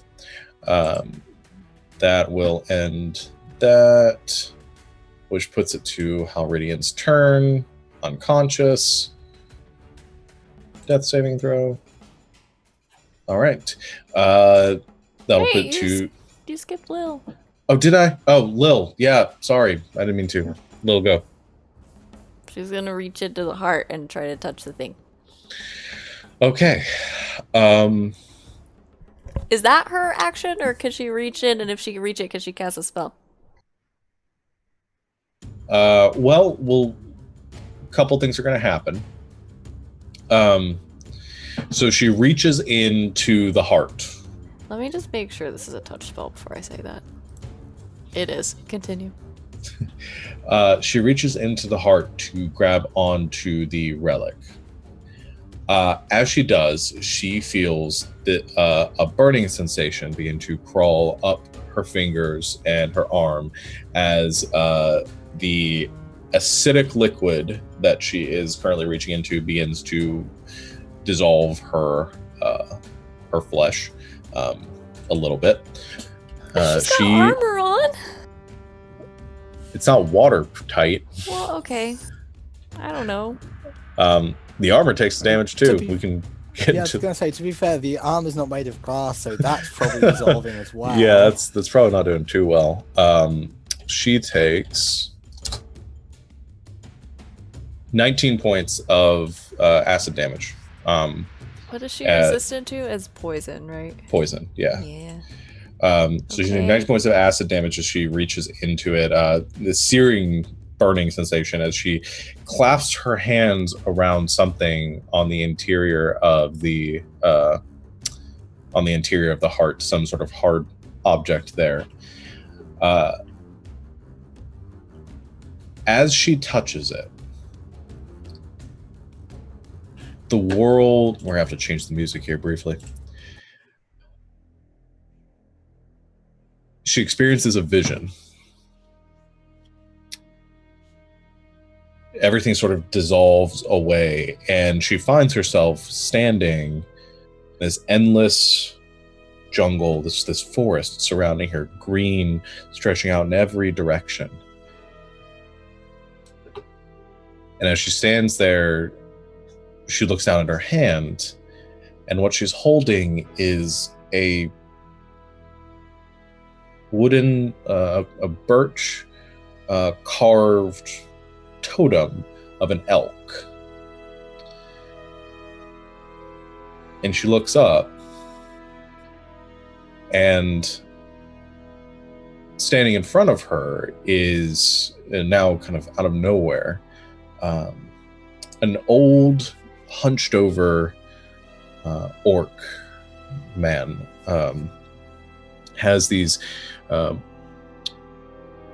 white tattoos kind of crisscrossed up his green skin. His head is shaved except for a bit of hair that is braided and almost like a mohawk and braided down the back of his head. And he squints up, says, "Another touches the relic."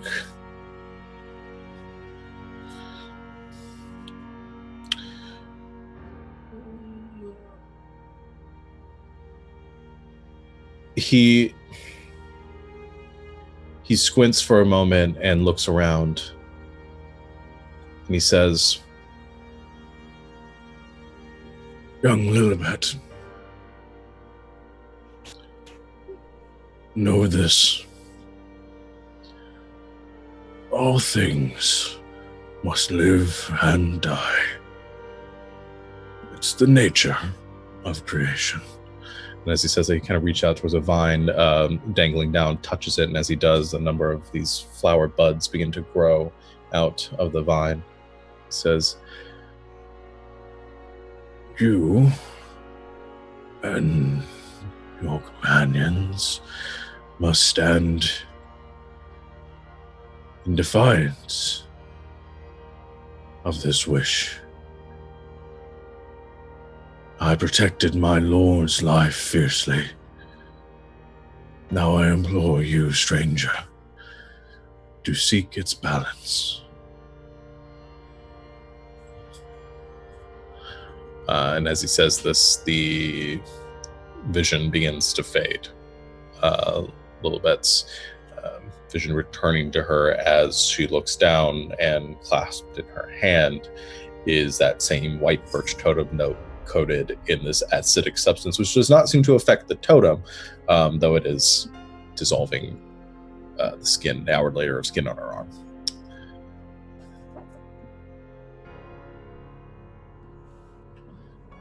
Can she cast a spell? Is that her action? Can she do a bonus action? Sure, I'll say she can cast a spell. What spell she's going to cast?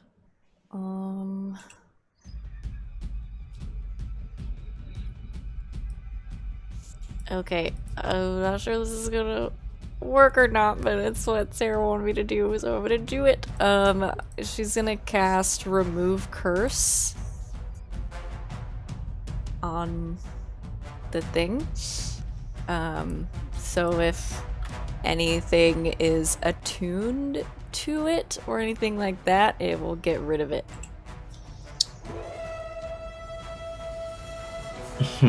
All curses affecting one creature or object. If the object is a cursed magic item, its curse remains. The spell breaks owner's attunement to the object.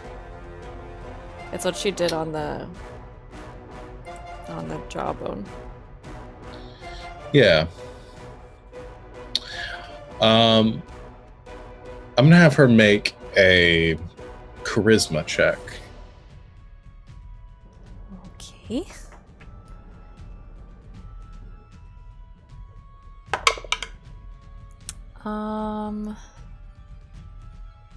Crap.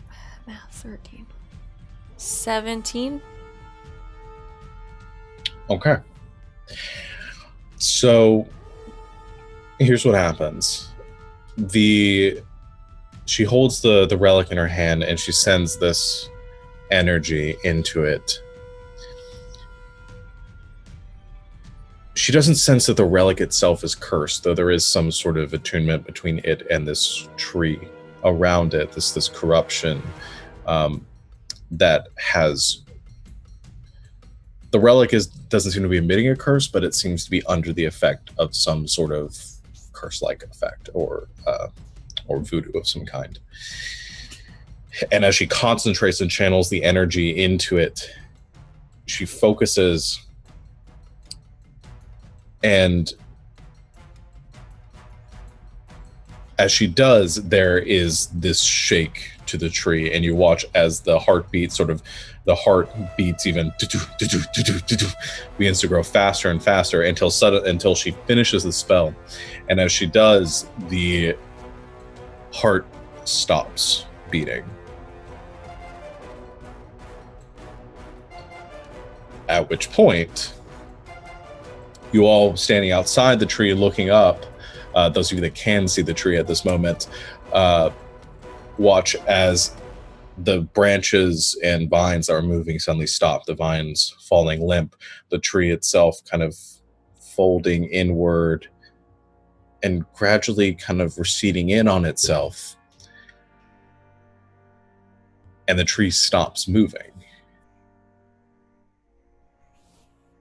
However, you see the cracks across the ground begin to fissure their way up the sides of the cavern and up towards the top, and there's this rumbling as pieces of stone begin to collapse down from the ceiling. What do you do? We're out of initiative now, so you guys can... I'm gonna try and get out of this hole again. Okay.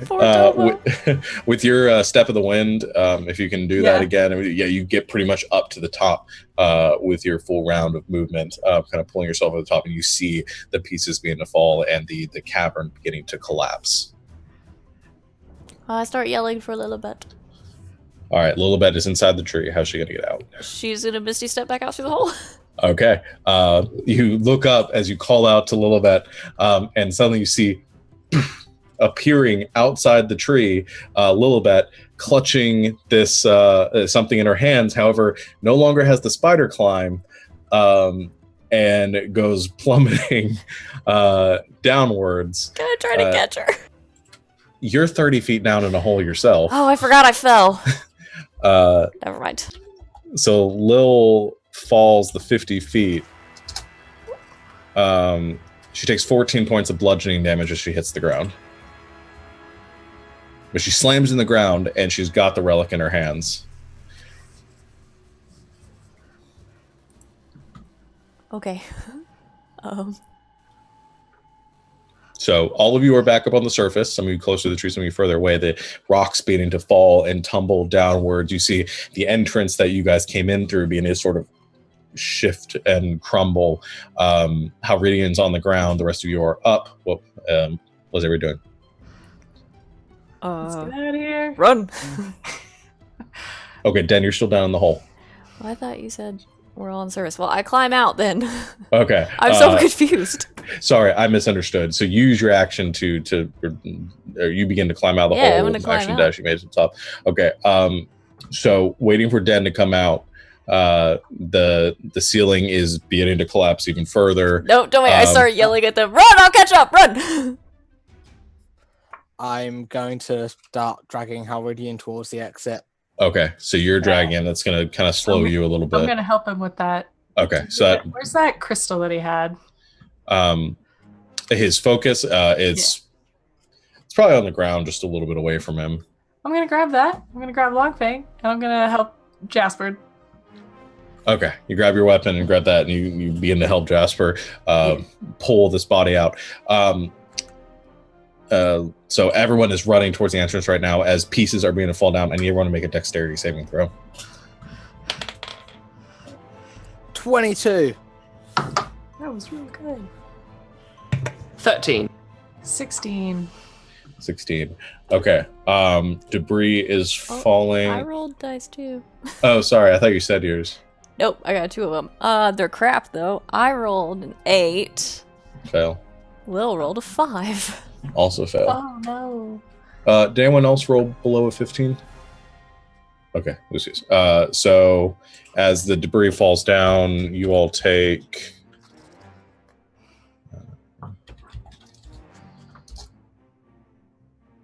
6 points of bludgeoning damage from the rocks crumbling down. Smaller right now, beginning to grow larger. You are all just about at the entrance to the cavern. Some of you are moving a bit slower. I'd say Jasper, so Lucius, you're able to make it through pretty quickly. Lil, Den, you're kind of pulling up the rear and trying to catch up. Jasper and Tova, you're moving at a bit slower speed. So the 4 of you are kind of in a clump there with Halridian's body. As I need you all to make just another round of dexterity saving throws. Lucius, you're safe at this point. Can Lil, when she fell on the ground, like wipe her arm in the dirt so her skin's not like burning off anymore? I don't know if that helps. Yeah, she can do that. She's not continuing to take damage from it. Okay, great. So. 27. 16 for me. 18. And 17, 21 for Lil. Okay, you all avoid the debris as it's falling, and you're able to avoid that last bit and make it into the tunnel. As the tunnel is sort of collapsing around you, you all make it over to the large kind of pit that you came down here through, with the vines now lax, kind of draped downwards for you to climb up. What's the plan for ascending through here? Before we do anything, can I cast Mass Healing Word Sure. on everybody? I'm going to use my last 4th level spell slot. Okay. So Den, use your, is it bonus action or an action? As a bonus action. Use your bonus action to give everybody a bit of healing. I assume everyone except for Halridian. Yeah. Okay. 11 for everybody. All right.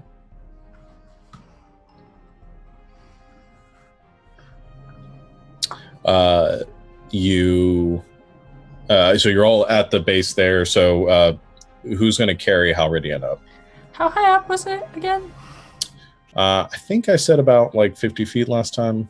50. No, I think it was 100 feet because it had to go all the way down the tunnel. Yeah, it'd have to be 100 feet down. It was pretty far. We could tie a couple ropes together and kind of pull them up after us. The tunnel is collapsing behind you guys. Do you want to carry him? You're a little stronger than me. Okay, I'll carry him. I'll sling him over like, I don't know, fireman carry and try to climb up. Okay. Everybody else just climbing up the old-fashioned way. Okay. I need everyone to make athletics checks. I'm gonna go up last, just in case we have any mishaps. It's a good thing because there's probably a mishap with a 4. Oh no! Lil? 13. What was it? Athletics? Yeah. 10. 10. Lil Okay. rolled a Very good. 9. no. I rolled a 25. Okay. Nice. So the DC was only 10. However, the two of you, I think Lucius and Lil, having a little bit more trouble climbing up as the rocks and the tunnel is sort of collapsing around and beginning to fill in from the bottom as the rock walls are breaking. Tova, you're pulling your way up behind, kind of staying back. The rest of you that are kind of going a bit slower, so that's going to be Tova, Lil, and Lucius. Need you to make dexterity saving throws. Okay.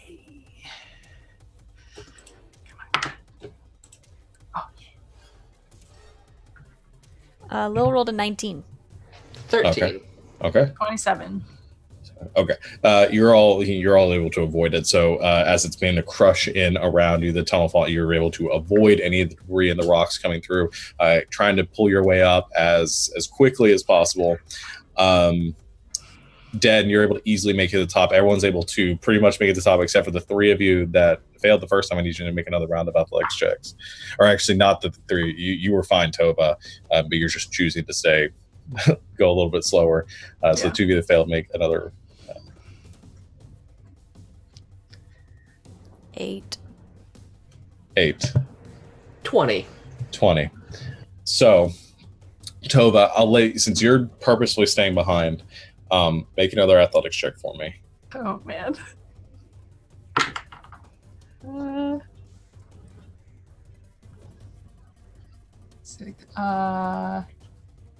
That is 23. 23. You're able to help Lil enough to get her to the top as the tunnel is collapsing around you, and this last bit of kind of debris and dirt is kicked up. You all pull yourselves out of the hole, collapsing up on top of and out of this pit, all having survived your escape. And that's where we're going to go ahead and take a break. Well done, everyone. Let's say it would take 10 minutes to cool off before we see what is going on up top now. Okay. Let's go ahead and take a break and we'll see what happens next. So back in 10 minutes, everyone.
Welcome back, everyone.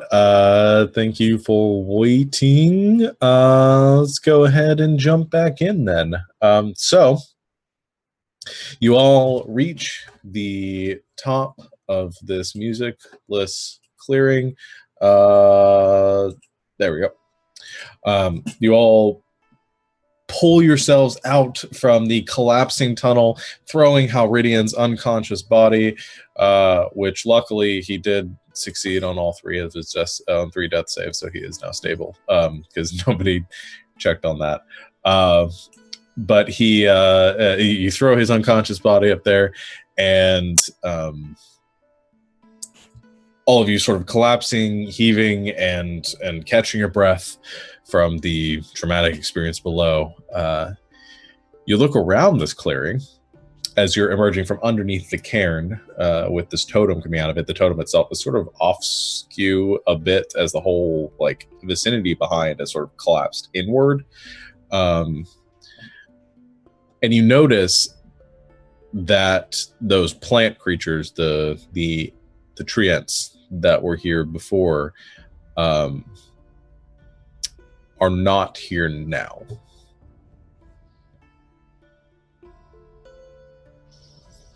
But all the plant creatures, all the plant life is gone. Like the whole jungle's gone? I was about to say, is the jungle's still there. Oh, okay. But the living plants are gone. Are there like tracks or somewhere I can see they make footprints?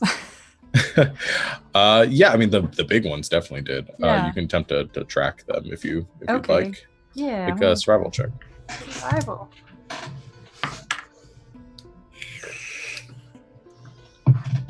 Oh yeah, I'm real good at this. 25. Okay. You follow kind of out from the clearing a bit, and you find this pretty easily. There, just probably about 20 feet out from the clearing, you come up to, following these long strides, and come across a tree standing still. Same sort of skull at the center of it, but unmoving. It doesn't seem to react. And you look around, and you actually see out there in the forest, there's another one that is collapsed off to the side and also unmoving. And you can see all the remnants of these plant bodies, either unmoving and stationary, or collapsed over, but all of them seeming to be without, no longer animated. Okay. I'm gonna throw Halridian over my shoulder again and be like, works for me, let's get the fuck out of here. Okay. You begin making your way out of the woods. See how long it's gonna take him to stabilize. Bye. All right, you begin to make your way out of the woods. The plant, it's still being as eerily quiet as it was before, but you don't encounter any other plant creatures in the next hour or two as you make your way out of these jungles. As the third hour passes and you think you might be reaching the edge of it, it's now growing dark, by the way. You spent most of the day sort of traveling through the jungle, and now you're traveling back out, and the sun is beginning to set, and you're still within the Bone Spire Tangle. However, around that time, you kind of feel some moving, and you notice Halridian is beginning to wake up. Oh, conk. I conked on the Okay, head. you're knocking him back unconscious? Yep. This can't be healthy. Wondering, Okay. where are you planning on taking him? Surely dragging the Count through the city would cause some, how can I put it mildly, unwanted attention? Well, I mean, we're gonna have to camp for the night. We can make camp. Question him. I don't give a shit. I mean, we can kill him. We can leave him tied up out here for the Terror Hydra to eat him. I don't really give a shit, to be honest. I just want to know what he knows. I like the way you think. Yeah, I don't do it much, but when I do, it's pretty good. Okay, that sounds fair, and I'd prefer a chance to relax before questioning him myself. So you guys making camp for the night as it's growing rather dark? Are we outside? We're outside though. No, we're still No, in you're it. Dang you're it. still in the jungle. You imagine, based on how long it took you to get here, if you wanted to travel for probably another 2 hours in darkness to make it there, but Oh. I don't know if it's a very good idea to stick around in this area. If we could get out, we might be able to find the twins. Yeah, good idea. So I guess we keep pushing on then.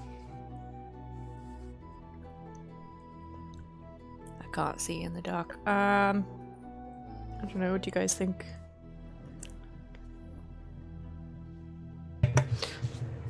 Moving in the jungle at night is probably not a good idea, but at the same time, camping in the jungle that we don't know, probably the same thing.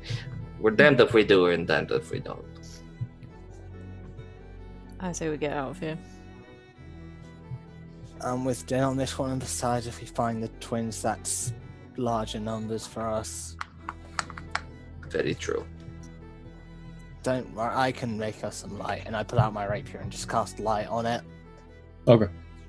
So your rapier glows and casts out this light in the general vicinity, giving you some light to travel by, and you march the next 2 hours into the evening.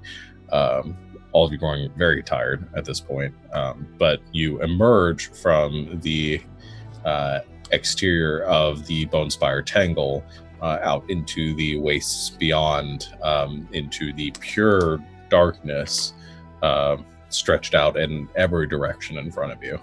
As we're traveling out, I'm gonna do a sending spell to one of the twins.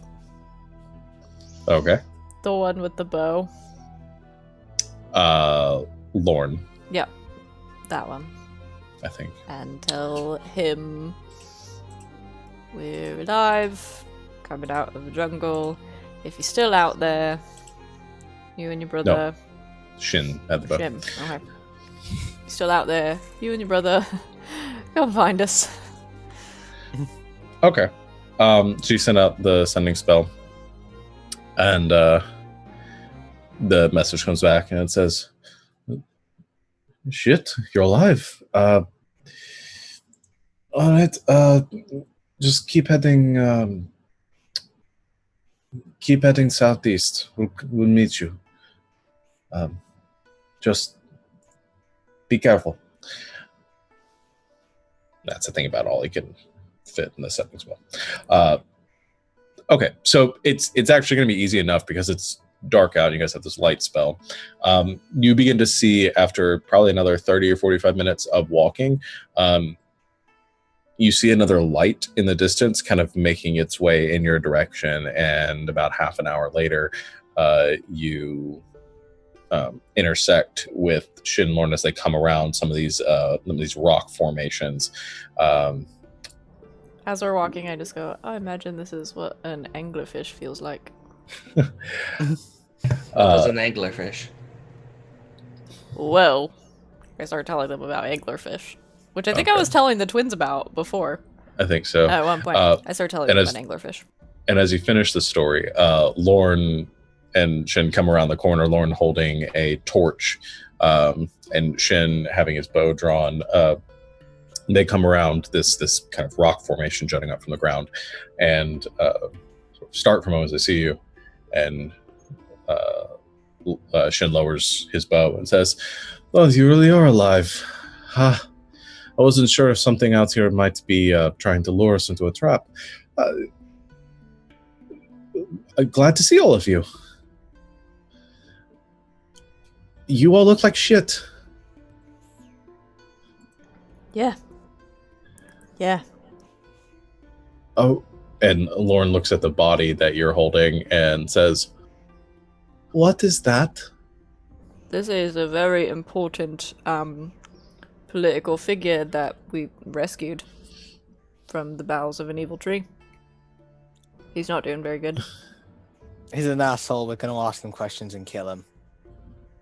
All right. I stomp on Jasper's toes. I don't carry the way. We probably should. We found a cave about a mile that way. If you don't mind walking a bit more, we can make camp there for the rest of the little bit of evening we have left. That sounds great. Mhm. All right.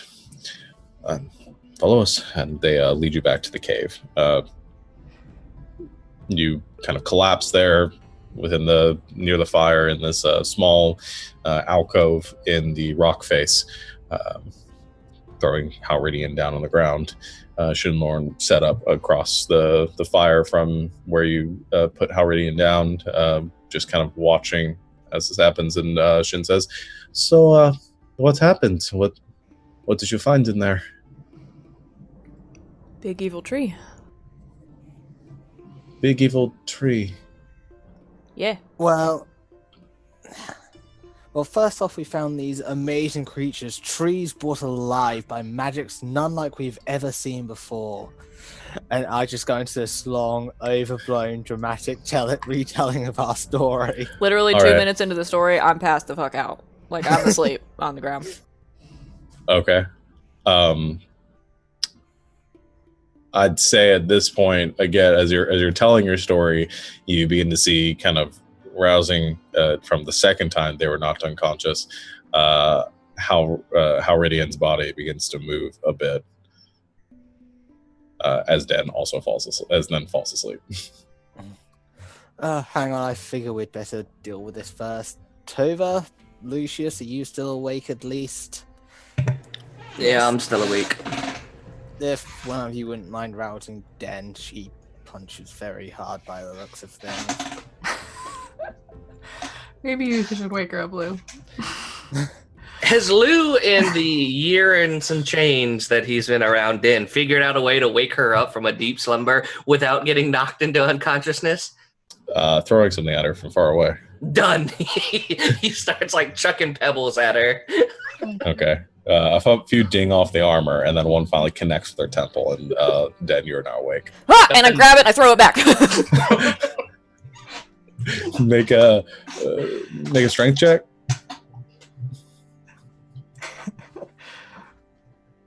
$17. I think that hits. It does. And you grab it, ping him. You get hit like right on the bridge of your nose. Doesn't deal any damage, but it stings a bit. Still, sometimes it works, sometimes it doesn't. Oh. What? And I'm gonna be tying up Halridian while this is happening. Yeah, you Take out some rope and be like, yeah, nope. Okay. You took his Focus. spellcasting thingy. Yeah. Right. Great. So smart. He begins to rally.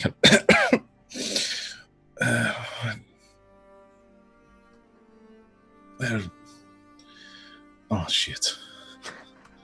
Don't worry, you're in the care of some wonderfully hospitable people. If you're lucky, we'll kill you quickly after we're done as well. I'm surprised I'm alive to begin with. I supposed you idiots would have just killed me outright. Well, I wanted to, but Jasper said we should talk to you, so...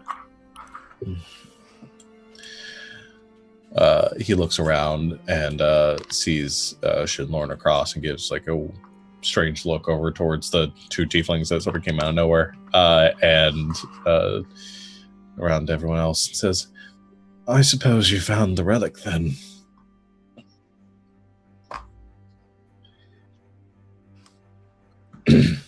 All right, I'll take that as a yes. That's going to make this much easier. See, I'm going to recommend you give me the relic and let me go. Or else things are going to get very uncomfortable for you. I'm gonna recommend you stop saying dumb shit and answer our questions before we kill you. I don't think the prince would like that very much. Who's Prince? Which one? There's lots of them. Your friend, Prince Sinstor. And why is that? Well, if you kill me, I imagine... Well, they probably won't kill him outright. He's still necessary. They might take off an arm or leg. It's alright. Or they'll just erase more of his memories. I know people Am I- that can at least grow limbs back. Am I familiar with the name Prince Zinstall? Make a history check. I should look at what my history is, but a 19's real good. That is a good roll. That is 19 in total. Okay, that's good enough. You're familiar. I'd say you're probably savvy enough on world events that you recognize the name as being one of the princes of Almduck here. Wait. Like, looks then. Does he mean Zinstall Zolvanik? Yeah, he's a friend of ours. Alright, Okay. kidnapped by the shitty Cryptori. Do you think they'd trade him for you? Do you think you're that important? No, I don't think they'd trade him for me. Then why, if we killed you, would they, like... If they don't give a shit about you, then... Why are you making empty threats, Halridian? You scared? I would be. I'm eating snacks, too. While it's happening.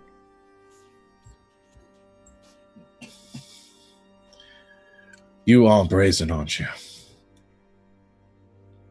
I wonder how long that'll last. Well, it's lasted 33 years so far, so...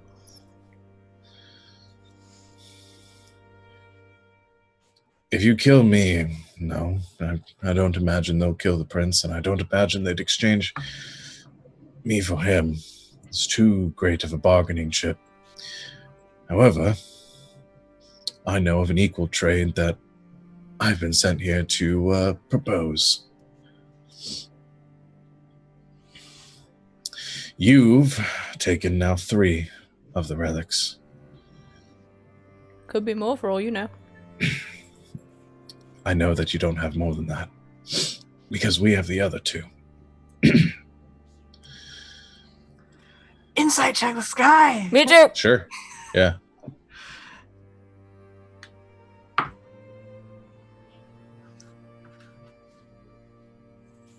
$18. 24. He's telling the truth. He says, you see, while you decided to gallivant off to Wintercliff, and then here, Frostheim told us where the rest were. And we recovered the relic from Shia easy enough. I was hoping to beat you here, but it doesn't seem like that was in the cards. Well, if the other one was easy to get, then the ones we have are obviously better than yours, so...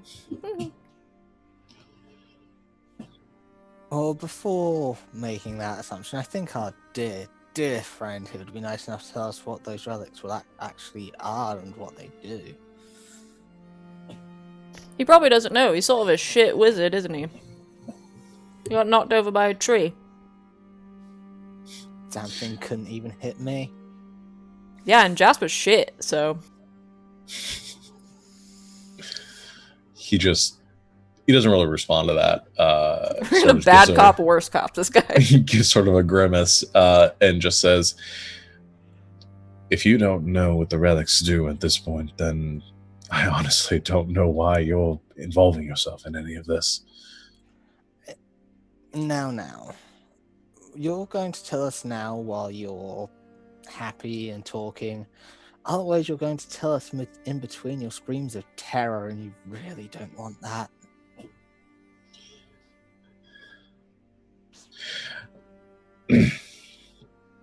I lived through the rebellion. I doubt you could do worse than that. Oh, tell me, what do you know of angels? Just gives you a scrutinizing glance. I suggest the rest of you back up about 15 feet or so. Rather sharpish. Alright. I activate my necrotic shroud. Oh shit. Okay. He needs to make a charisma saving throw. All right. I will work out what the DC is and tell you. 8 plus proficiency plus charisma. 13. DC 17. DC 17. Let me pull up his charisma. All right. I finally roll something decent. That's actually equally just a straight 17. So, which I don't think he's just entirely unaffected by this. I mean, or just unfazed by this. As you step forward, everyone else sort of steps back, and suddenly you all see as these two black, nearly skeletal, almost degraded wings sort of flare out from Jasper. And this sort of dark energy swells around him. His eyes go to a darker, sort of grayish shade, and the air around him seems to grow cold. And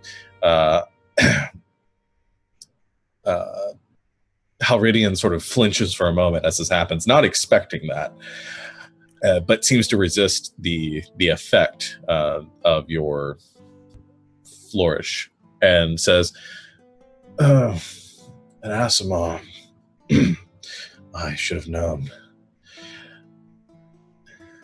You know, normally the eyes are enough to give it away.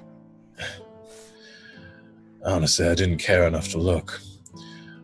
Are you going to keep doing that?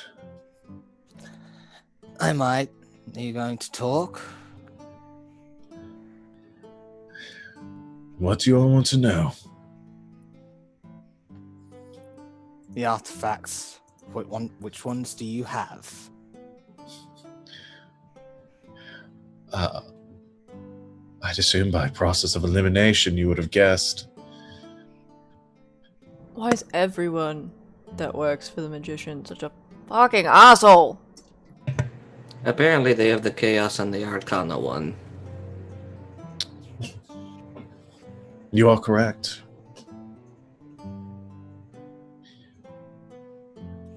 Tell us And about we need the others. Talk. That's all you do.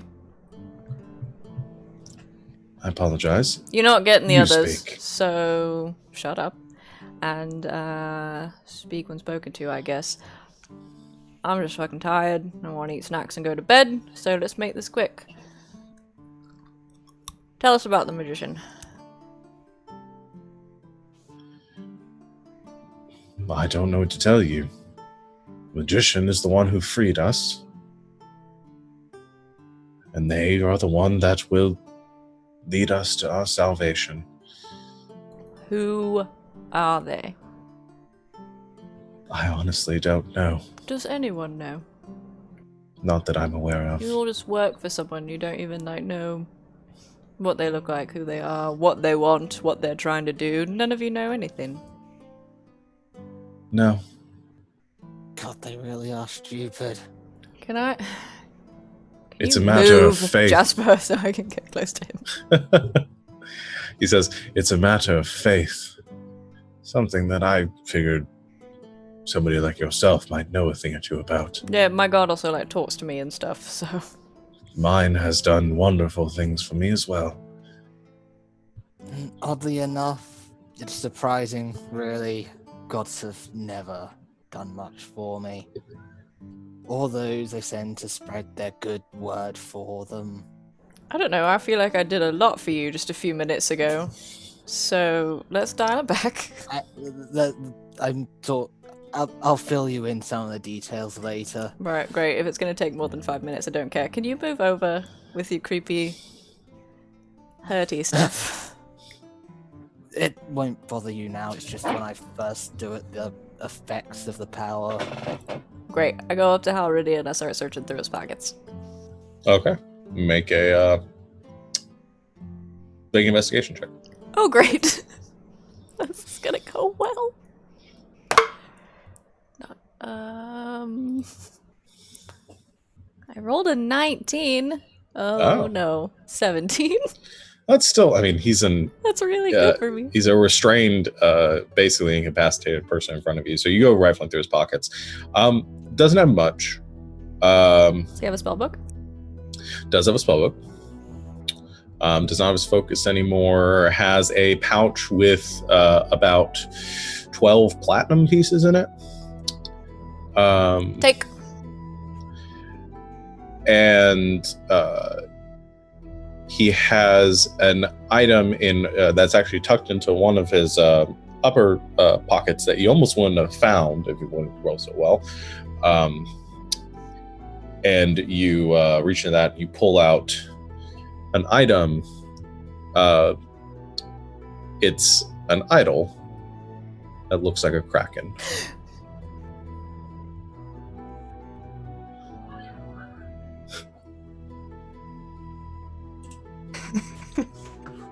Still heard that? Please don't tell me that ugly son of a bitch is your god. I get down real close to his face. Where did you get this? He says, he looks at that and he says, oh, that's how I receive my orders.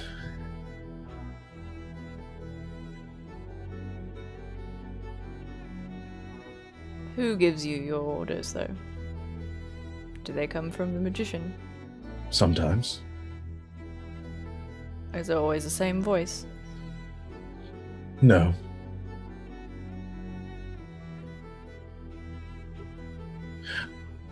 It seems to me that the magician isn't the one you're most concerned about. Do you know of the King of Krakens, of this Shrok Solith? I know a thing or two. Well, then you should know how much you have to fear, and why you really shouldn't be acting against us. Not scared of some fake god with tentacles. I'll just add this one to the collection that I have from followers of his that we've killed. It's going pretty well, actually. But I want you to tell me what you know about Shrok Solith, about the magician, about the connection between the two, or I'm gonna start ripping pages out of your spellbook and burning them.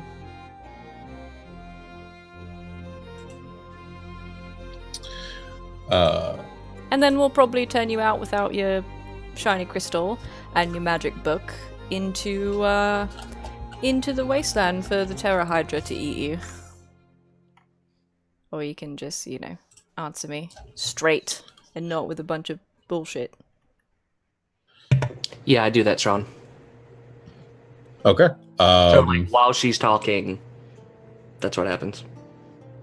All right. So you're just gonna have your vapor puppet just go up and start just. Well, because of how it's written, where it's like it can go into any place that air can go, you just see what is essentially a vampiric hound turn into that malleable mist and then just right to him. Okay. I'm trying to think, because there's going to be some sort of resistance there. Mhm. I'm going to say you make a wisdom check, and he's going to contest that with a Constitution saving throw. Cool. Just a straight wisdom check? Yeah, it's just your. I mean, because that's your spellcasting ability. So, 15. All right. Okay. Well, he rolls a 15, so it ties there. So you get this sort of balance there. So what happens is you all see this dark mist begin to creep up from the sides and begin to try to force its way down into Halridian, who is sort of resisting against it, and his eyes go wide as he's looking around the room for what it is. I mean, he's still kind of forcing himself to breathe and take kind of gasping breaths. The rest of you, do you react to this, or what do you do? What the fuck? I don't care about your Kraken deities. I don't care about anything. I've got something much, much worse in store for you. Where is the prince? Tell me now, or I will choke the life out of you.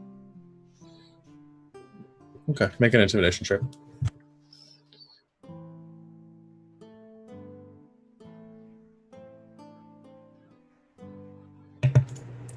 Nope, 2. I have a low charisma. This is what happens then as he kind of looks up at you, and between gasping breath, he says, "Go fuck yourself." As he's kind of forcing the smoke out of him. Doesn't seem to be fazed by it.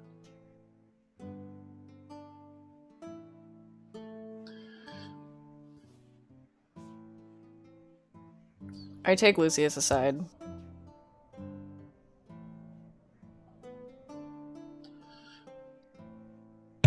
Yes. Are you done? Not nearly enough. I don't give a shit whether or not you care about his cracking god or all your fucking drama, right? We need to know. Yeah, we do need to know. Yeah. We need to know where the prince is. And we've been searching for these relics for a reason, and that's all well and good. But at the same time, we also need to know where a very powerful ally is. Yeah, and I just asked him to tell me everything he knows, and then you go and pull this bullshit. He's just gonna clam up and not tell us anything. He wasn't going to tell us anything anyway. I think you need to take a walk. And I think we need to do something that no one else wants to do, Din. What are you accomplishing that me and Jasper are not accomplishing right now? Being fucking creepy. Good job. No one is accomplishing anything at this point. Yeah, exactly. Let us talk to him. You're just making it worse. Fine. You have a few moments. If not, he dies. And he walks off.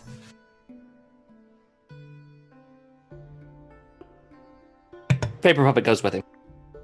Okay, Paper Puppet sort of retracts and creepily drifts out of the cave.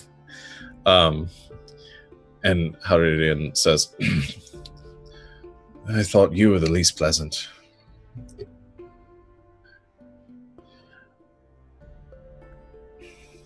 Tell me what you know. I want to know about Shroxolith, I want to know about the magician, and I want to know about the prince. And if you want we'd also care to know where, say, well, you must have a hideout or some kind.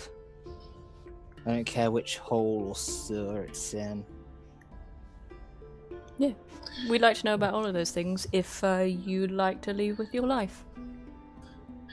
He gives a wide smile and says, "I'll gladly tell you where you can find the magician. I'll gladly tell you where our hideout is." Great, do it. Here's the deal. As I said before, if you want your prince back, alive and unspoiled, you can have it. But we need the relics. I don't think that answers any of the questions I just asked you. So I just need unless you to you'd start know- me to, like, you know, start burning all your stuff and taking off your toenails. Just So where answer the I'm- questions. There's no reason to resort to such simple-minded brutality. You're trying my patience. Answer the questions. Or else. Gladly. You can find our base in Citadel underneath the Mages College, or the former Mages College. I believe it's abandoned now. In the main hall, there's a section of the stone near the center of the room, about 20 paces from the door. You can move it. There'll be a hatch there that leads down into a crypt. That is where you can find everything you're seeking. However, they will be expecting that you have the relics. If you do not arrive with the relics to make the trade, your friend dies, you most likely die, and we get them anyway. Or you can bring the relics, exchange them for your royal friend, and you can leave and return to whatever God's forsaken corner of the ocean you came from. Kill me or not, that is the only offer you're going to get. Quick and painless as we let the Terror Hydras hunt him. He hasn't answered all my questions yet. If you'd care to keep trying, then go ahead. Shroxolith and the Magician.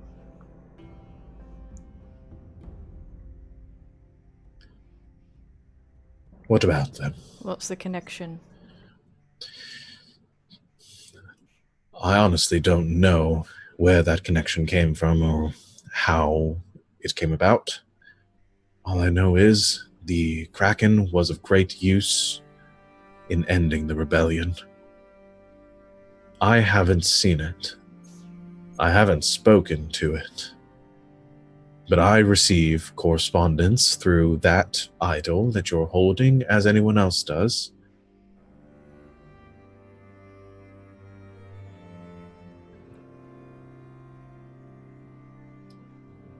Sometimes it comes from a terrifying presence.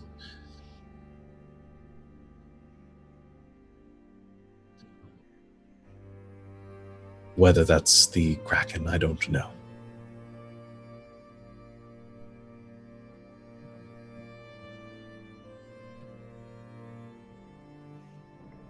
Fair enough.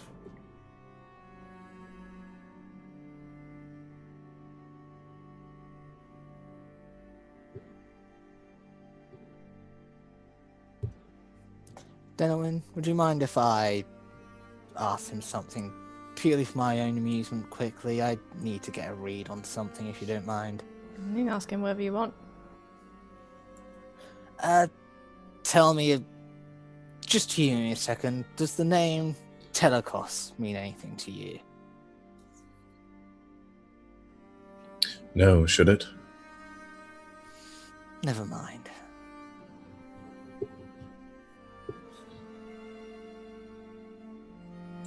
As much as I'd like to let you wander around out here and get eaten, we also try to take the high road from time to time. I think I'd like to see you tried for your crimes. I'm sure Coquet would love you.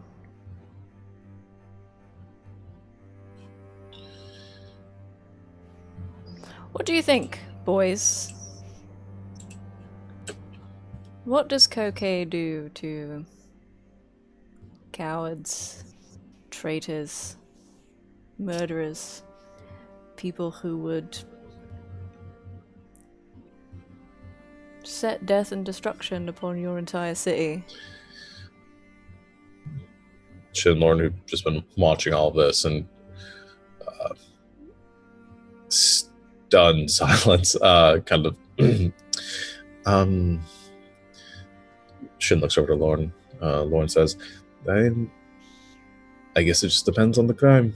I suppose that given that you broke the laws and came north of the borders without permission by the Damarian family, and, well, given everything else we've heard here,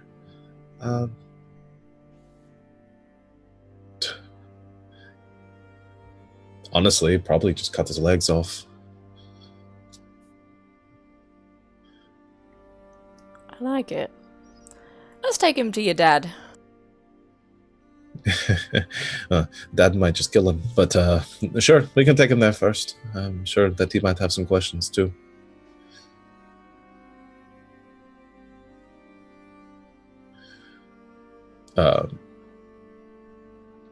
Howard seems mostly unfazed by all this,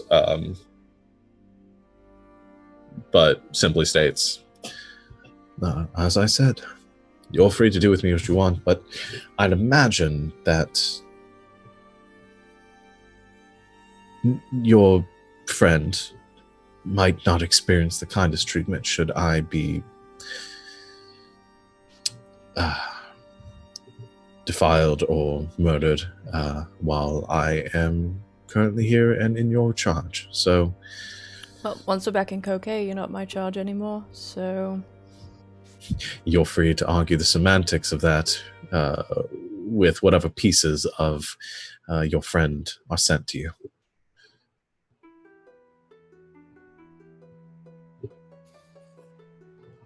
We'll think about it on the walk back. I hope you do.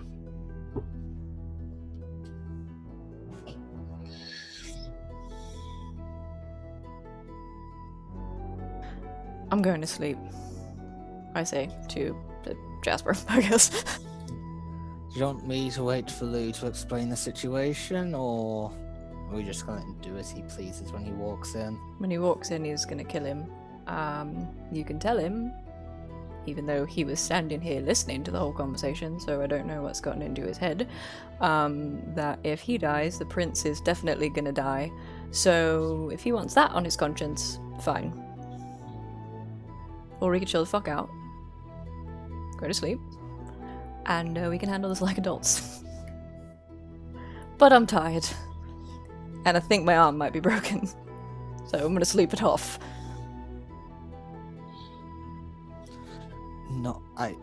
Fair enough. I'll stand watch and wait for him to return, I guess. Wake me up in a few hours if you want to trade. All right. Then you head off to sleep. Jasper, By the way, just for everyone else, despite me using the torchlighter, I do have dark vision, so... Yeah.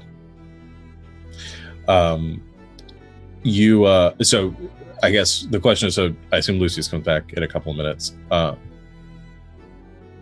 You're not coming back? Okay. I thought you said Lucius said he was coming back. So where's he going? He's just staying away from the camp right now. Okay. Yeah, he doesn't come back. At all throughout the night? Okay. Jasper, you keep watch for a couple hours. Lucius doesn't return. Eventually you switch shifts with Den, I assume?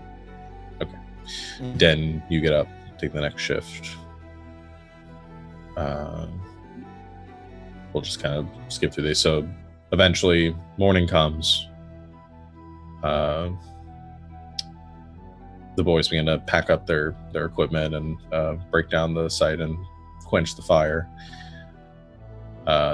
In the light of day, as you're all beginning to pack up, you can see where Lucius has gone, about 30 or 40 feet away from the campsite.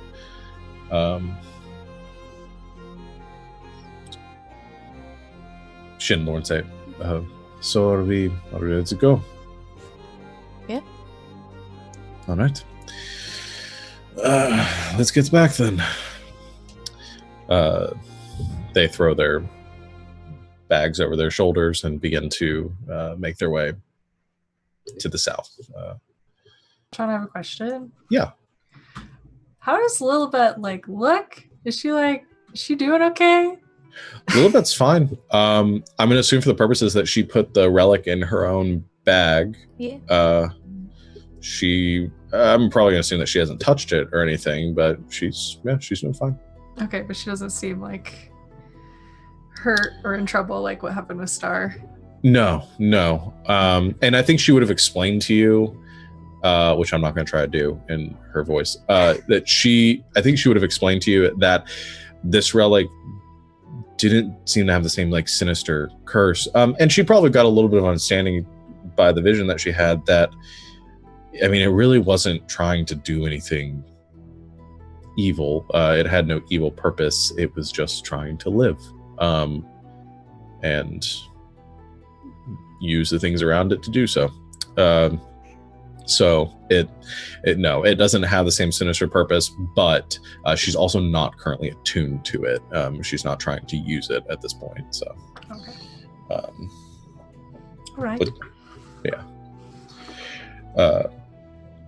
So to kind of speed things up for the sake of brevity and story, you travel for the next 2.5 days, making your way back south to the city of Kokei, eventually cresting over the cliff that leads down into the city.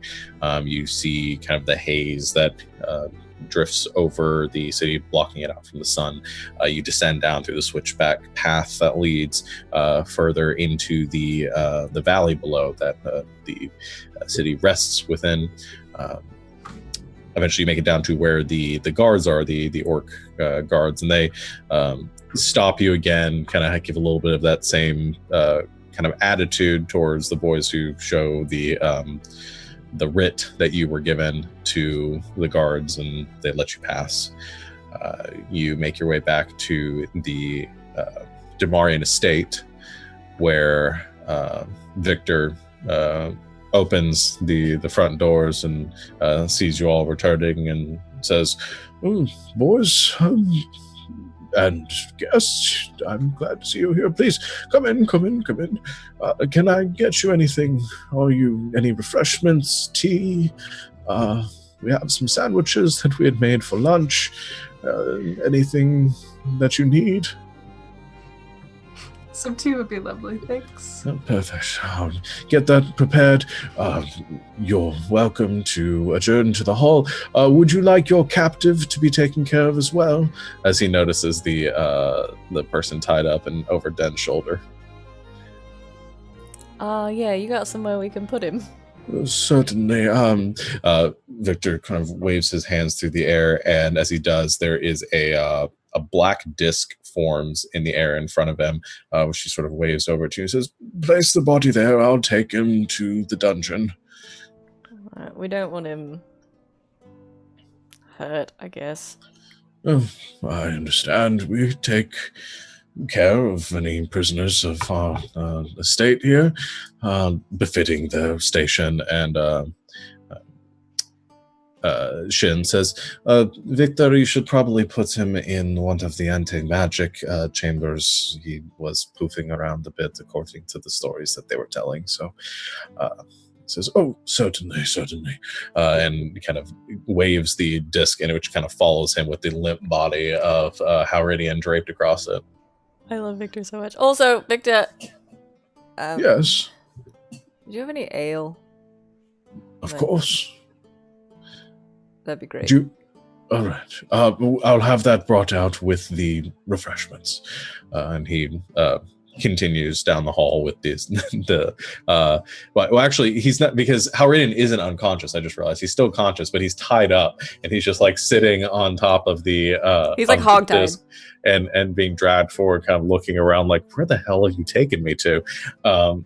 And he goes out of sight. Eventually, you all make your way into the hall, resting, putting down your bags. Victor returns with the same disc behind him, but this time with a few tankards of ale and a platter with some delicious like finger sandwiches on it, and some other crackers and cheeses assorted, and he floats out to the table and places it all in front of you and says, the prisoner is now put away. Should I notify Lord Demarian that you've returned?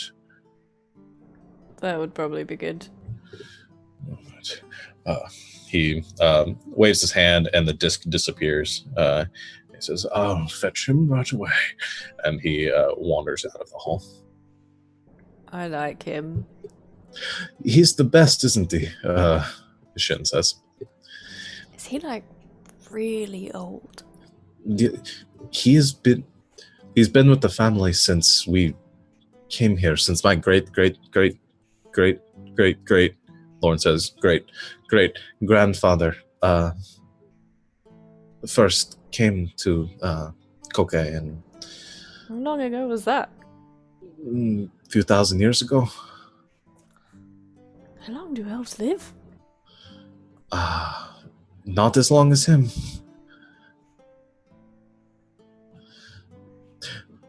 Lauren kind of leans forward and says, Lauren says, I've never been in Victor's private chambers. The rumor that my aunt told me is that Victor used to be a powerful necromancer and has extended his life through some powerful magics that I know nothing about. She might have been lying to me. I don't know. Well, at least he's nice. Oh, he's the best. I mean, considering he could probably kill us all. He's been one of the closest and most loyal servants of the Demarian family. Respect. All right. Way to go, Victor.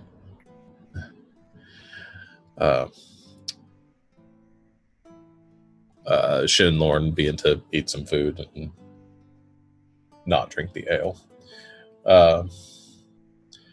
Anything that you guys wish to do while you're just chilling and having a snack? I drink a few ales. Okay. So you have some drink, and eventually you hear some footsteps coming down the hall. This time, two figures emerge from the hall. You see Lord Demarian in the same kind of simple red and black clothing as he is before, but standing beside him is an almost identical tiefling.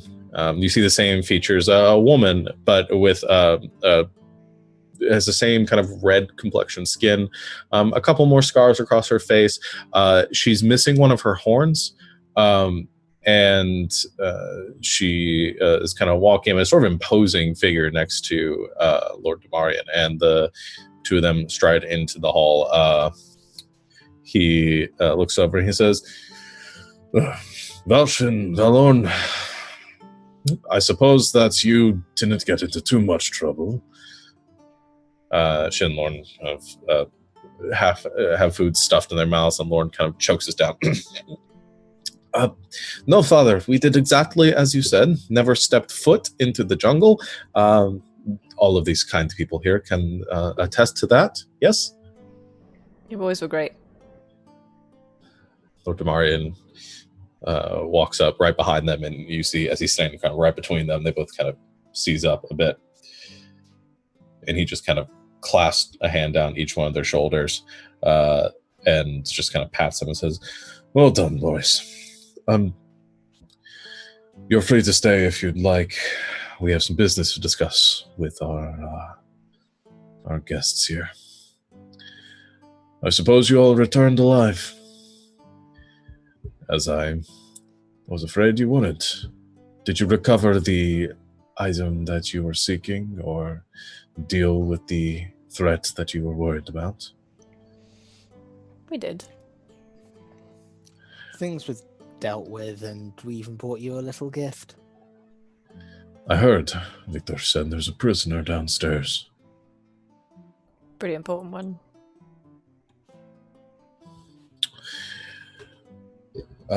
He turns to the tiefling next to him and says, this is my sister, Valksori. She kind of causes, brother, I prefer that you don't address me by that name. You may call me Pain. And that is all you need to know. He kind of coughs a bit. He says, she returned home when I told her that you had visited and the business that we discussed. We should speak privately. Please, follow me. He leads you, along with the boys, out of the hall. And this time, instead of going back to the courtyard, leads you up a set of stairs to the second level of the building, and emerges through or leads you down a hall and into, at the end of the hall, a set of double doors that leads into sort of an office area almost, out the back of the estate. There are, it's a fairly large room that probably takes up a pretty good amount of this back building here. And it almost looks like a hunting den almost. There is, Shut up. There are a number of chairs and kind of tables scattered throughout, and some books lining the shelves. There's a large window spanning the back wall, which looks out into the grounds of the estate beyond.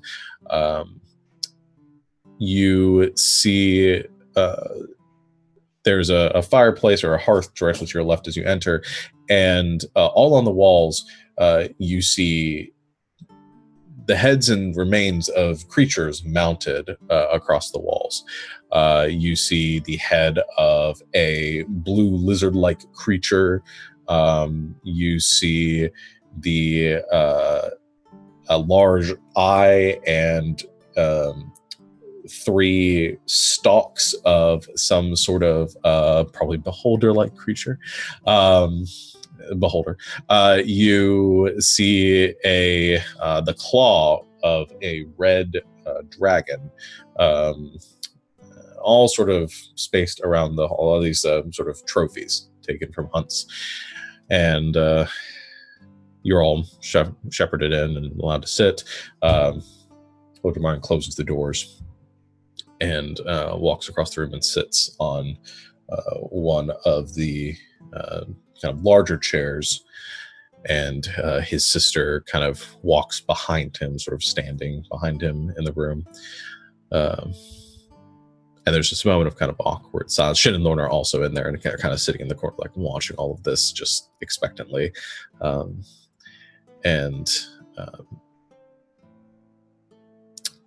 Actually, Lady Demarian breaks the silence, and she says, "Now, I've been told by my brother that you have some business with this magician. Why is it that you seek to fight them?" Well, they kidnapped our friend, tried to kill us, like, a lot, which I feel like that's usually enough, but they're gathering these, like, wildly powerful relics with which they're most likely going to do something evil. Also, they're connected to a terrible, evil, destroy the world Kraken god. So it's sort of stacking up at this point. She's still facing away, and she says, "So you fight to rescue your friend, and to save the world?" I look around to the rest of the group like, that sounds about right.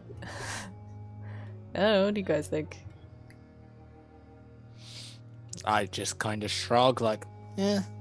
Well, we don't really know why Jasper's here, but the rest of us, yeah. Well, I suppose one cat's out of the bag, I may as well unleash another. My patrons had disagreements or something with this magician, and I was asked to deal with it. And I'm kind of not in the position to say no, if you understand the meaning of patron. Oh, right, your boss hates their boss. My boss hates their boss too, I think, so they're pretty good.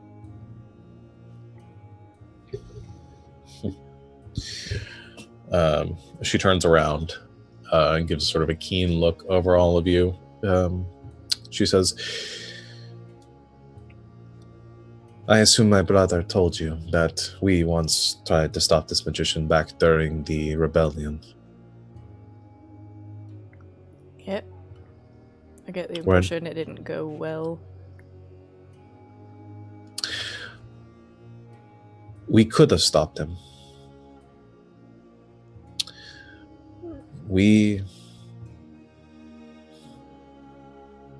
My brother will be better at saying this than I.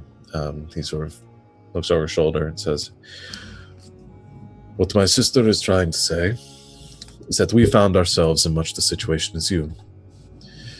Back during the Civil War, when it was still on the brink, before the conflict actually began, we were travelers looking to prove ourselves to our father and claim our inheritance We sought fame and glory.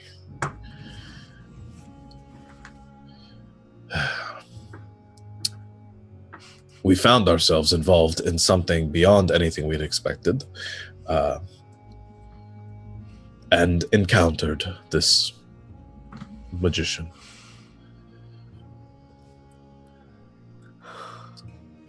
We fought them a few times during our travels. Once, killed a member of our traveling brigade.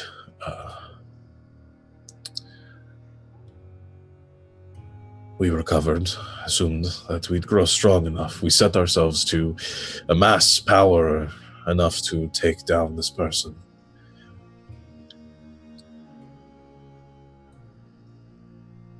We could have defeated them then, I believe.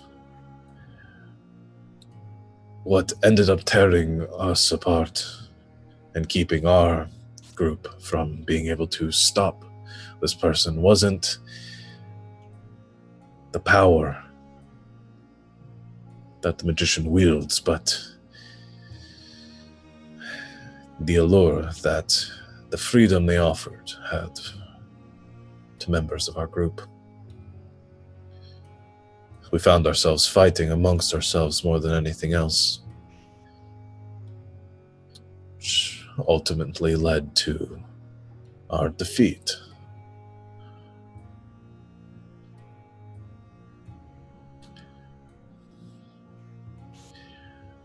I don't suppose that you will have the same issue.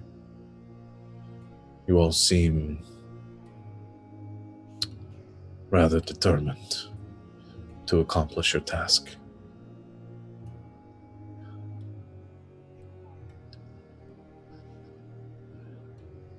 And perhaps you have more to fight for than we ever did.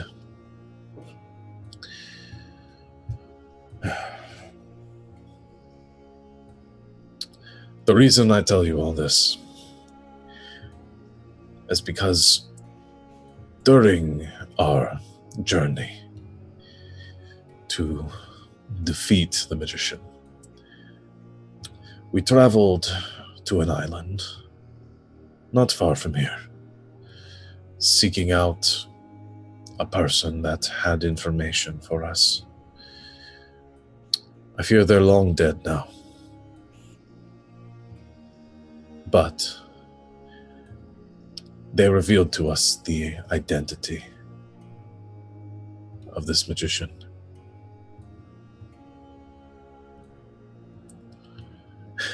I don't know if it will help you at all, but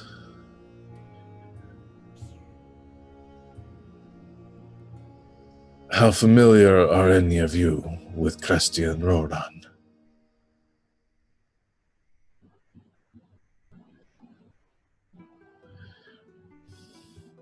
The founder of our nation, the first true sorcerer and wielder of the arcane.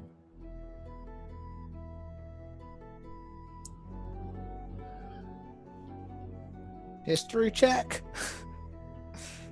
Sure.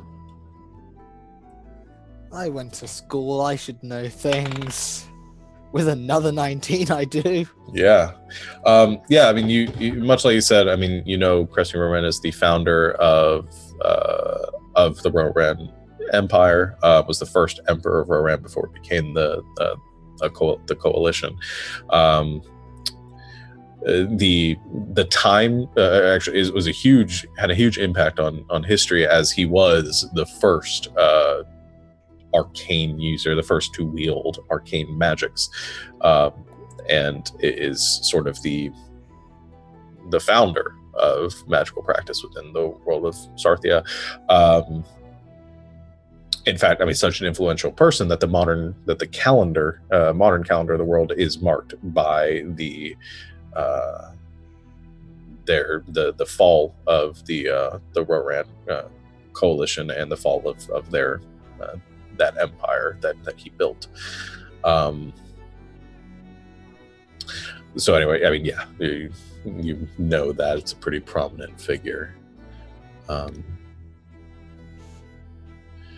He says, to our surprise, and perhaps not yours, but we learned that this magician is somehow the founder of our nation.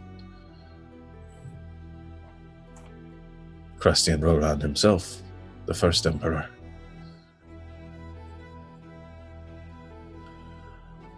I don't know if this helps you in your trials ahead, but it is important that you know who you're up against.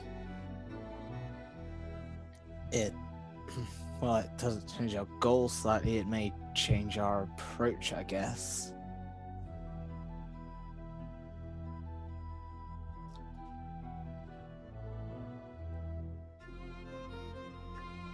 What do you think he is?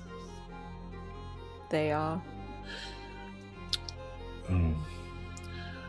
When we fought, we made the assumption that he was a lich. Took the necessary precautions. Of all our wardings against undead, none succeeded. We do not know and never found what prolonged his life, or how it is that he continues to exist in this world.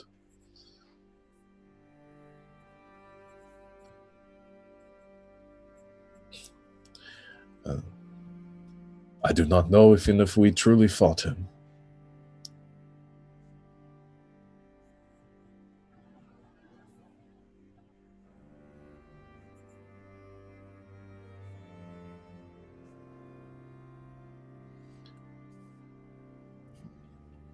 What did he do to your friends to cause so much dissent? Lady Demarian says, it was simple, really. Offered them freedom. A few of the people we traveled with at that time came from the colleges, were practitioners of magic, and what the Cryptori and the magician offered was freedom from that way of life, a way to escape their servitude. We didn't encounter that as much in Kokei.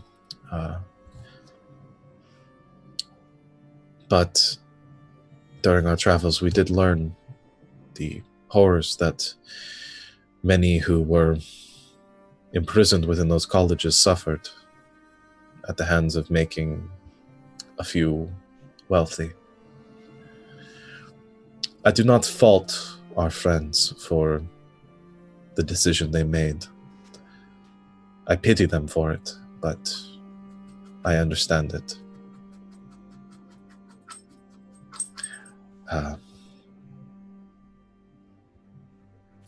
But we drifted apart, and when we attempted to fight the Emperor, or the Magician, or whatever you want to call him, we did not have the numbers to make it so, and they had far too great of support to make our small group even a remote threat.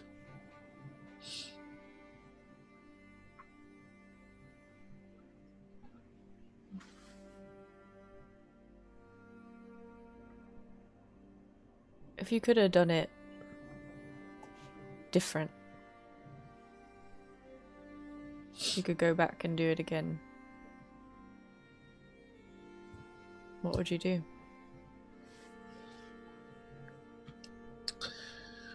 They look at each other.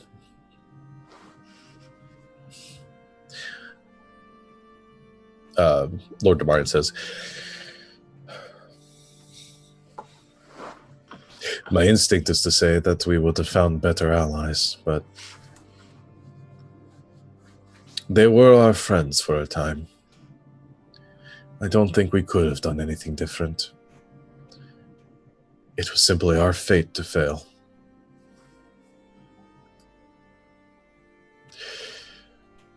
But you and your friends here traveled into the Bone-Spired Tangle and survived. You've, from what we've heard, made quite a name for yourself outside the Coalition. Toppling giants of this world. We heard about your conflict against Vesh.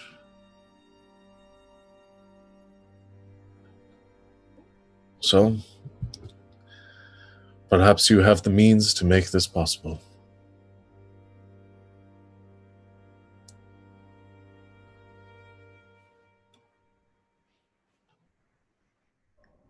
I take it it's too much to ask for your help.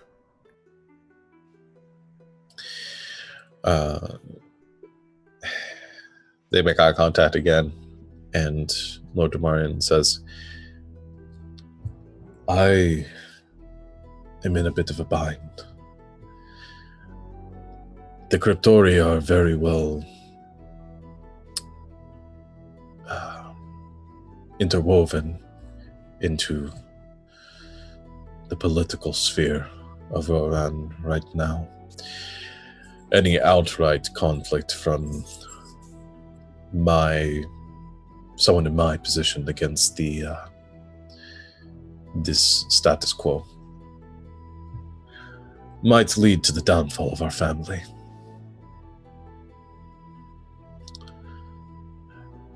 So on that note, there is nothing that the Marians can offer to you.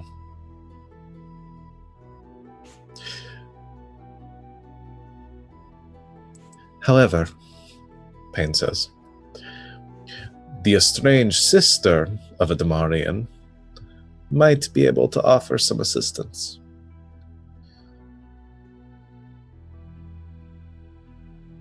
They kind of exchange a knowing look for a second, and Payne says, so why not? I'll help you how I can. I have some people that have been training under me that might be able to help. I can offer a small force, and though I don't think it would be wise for us to travel together, I'll offer what help I can in the matter.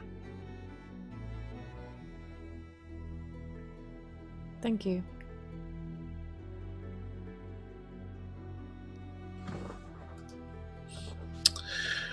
No need to thank me. You're simply cleaning up the mess that we have left sitting around for far too long.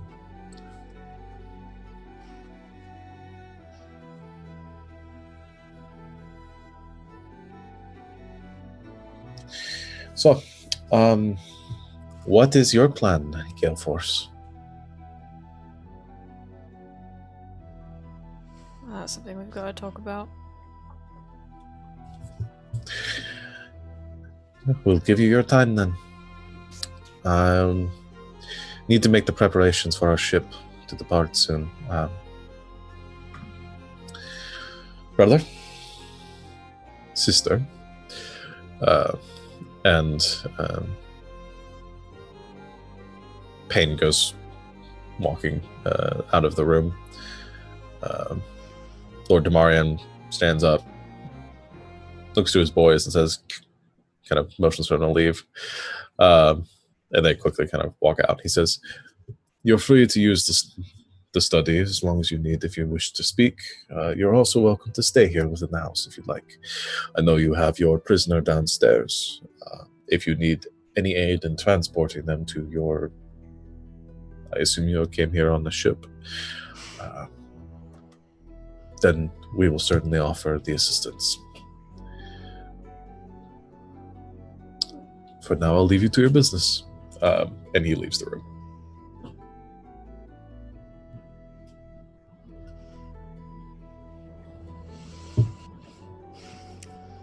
Wow.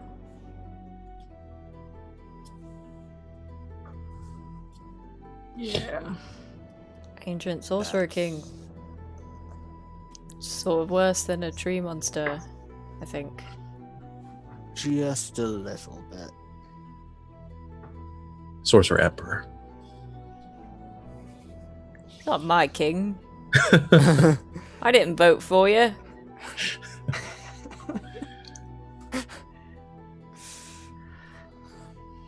What are We we know where gonna... the base is, but I assume charging in head first screaming we want blood would end with our deaths. I mean, it's worked out for us before. But Yeah, but you're probably right. Well, I've seen you do tend to do things differently compared to me, but quite frankly, everything that our friend downstairs told us makes it sound like they've had a trap prepared for anyone going in there for ages.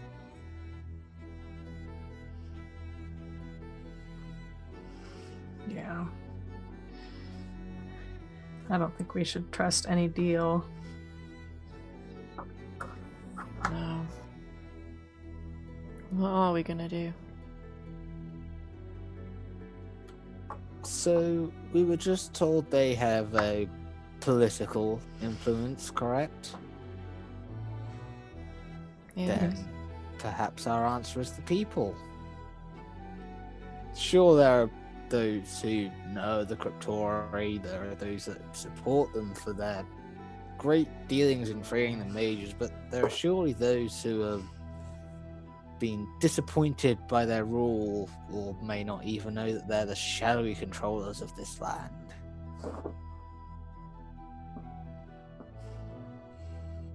You suggesting No. that people rise up? Well, there are folk stories of inspirational heroes coming across lands to deal with dictators and evil emperors all the time. Actually, that plan has also worked for us once before. We've sort of already done that one once. It worked, though. I guess you guys weren't there for that.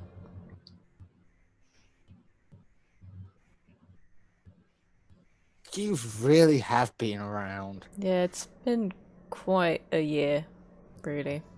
Next, you tell me you saw, I don't know, ancient ruins of a forgotten civilization on Greldar or something. Yeah.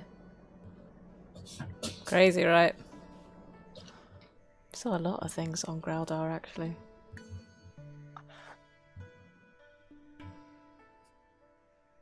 Elves kidnapping children and giants and dragons and fake dragons and wizards and fake wizards. Didn't we meet that one guy that was writing the book on Graldar? Albie. Yeah.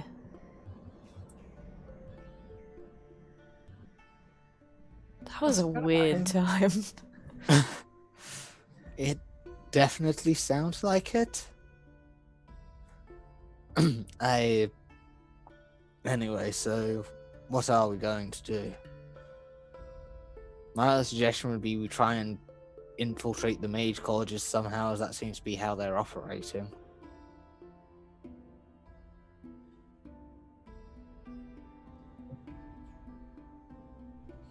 Yeah, we gotta.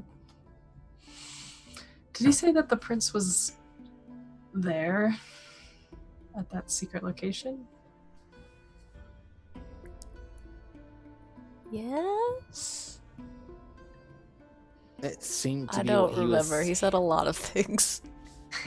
It seemed to be what he was hinting at least. Yeah. Yeah. No, subtlety's not my strong suit. Then I guess it's a good thing I've joined you. Is that what you did? I don't remember really inviting you. You just came along for the ride. I don't think we Yeah, ever said you could You just stay. sort of showed up and were like, "Hi, I'm part of the team now." It's really actually sort of odd. Like, it's not a thing that people just do. Well, as I said before, my patron bid me I deal with the magician, and on my own it seemed like an awfully big task considering he had an entire army and organization at his back. Also considering, like, holes in the ground in trees can kill you, so I wasn't expecting that either. That was rough. that was a trip. So I was given a name and told to seek out an alliance, and well, I'll admit when I saw you, he influenced me towards you. Weird. I mean, I guess it's better than, like, the weird ancient sorcerer, emperor, and evil kraken god.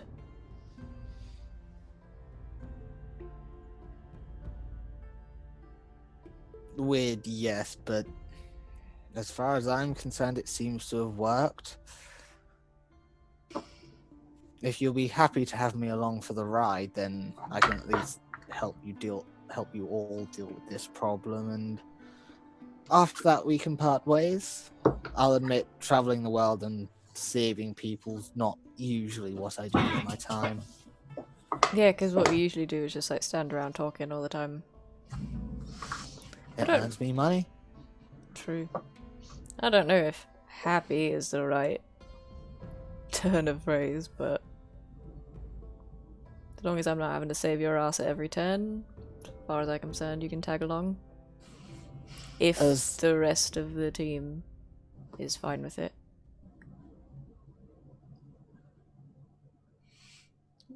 He's proved alright so far. Yeah, when you're carrying him around. He's no star, but I guess he will do. For now. For now. Speaking of which, have we like sent a message to him to figure out what he's doing? No, we should call him. We should call him. I'll call him later. He's probably doing something super cool. He's probably got his other hand chopped off by now. Probably.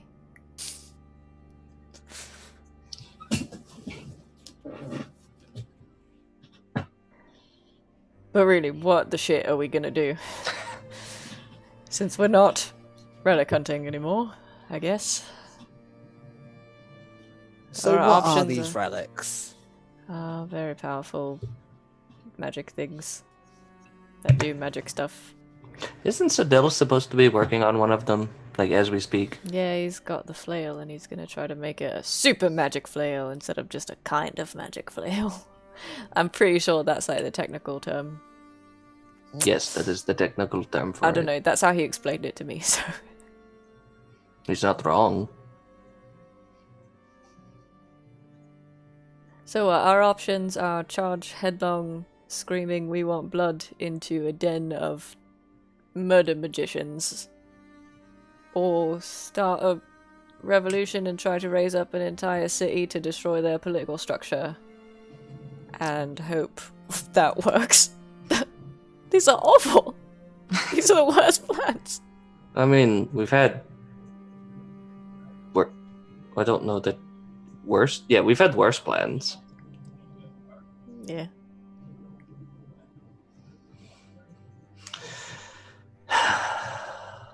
We need to figure out if we can use these relics and what secrets they might hold. We have 3 of them. The Cryptori and this magician wants them all for a reason. If we're using them, hopefully they can't use them in return. Oh yeah, that's fair. I mean, if we use them to make, you know, weapons, items, whatever it is that Sadao wants to do, and we show up at their hideout, I mean, technically we showed up with the relics. It's not a lie. Semantics. You guys keep using that word, but I was just mocking the count. I like it. One day you will understand. That just sounds like it's going to involve reading. I don't want to do that. What is it with you and reading? Don't like it. Well, Is that why you like say everything? Like when you're telling stories about, you know, your deity or anything, like instead of just handing people a book and be like, hey, read this, you go into this long-winded detail of what it's about. I mean, everyone likes to talk about things they like. I know a lot of stories. That's true. I didn't read them, though. People told them to me. I'm a better listener than I am a reader. I like Jasper's stories a lot. Even if they're kind of shit. I can read. You don't like though. It's just... I can listen and do other things. Seems sort of like a waste of time. I have a book, though. I have 2 books in my backpack. I pulled them out of my backpack. These are my 2 favorite books. They're a little bit. You haven't dunked them in a while. Well, only one of them needs to be dunked. I Okay. felt like, I mean, we did a lot of like swimming and stuff. It was in my bag. So. Okay. Yeah, you still have your books. I hadn't forgotten. I thought about it. I imagine on the ship she just stuck her arm out over the side while we were underwater. Yeah.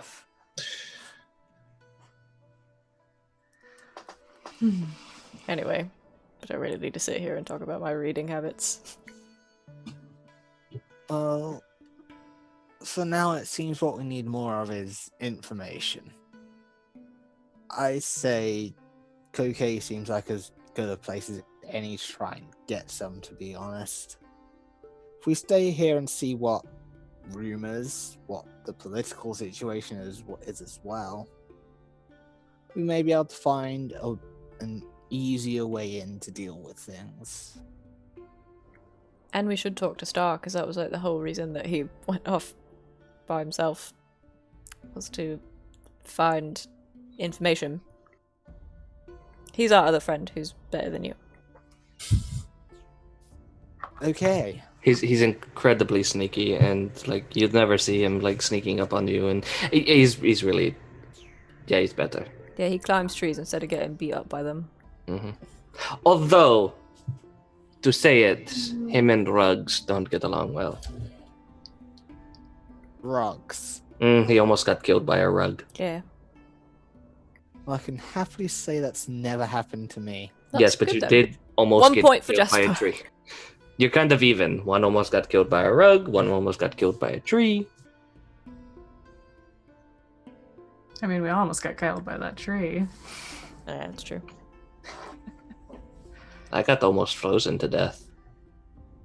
You know I hate the cold, right? Everyone here knows I hate the cold. So weird. I love it. So what you want to do is just go around and talk to people. Essentially.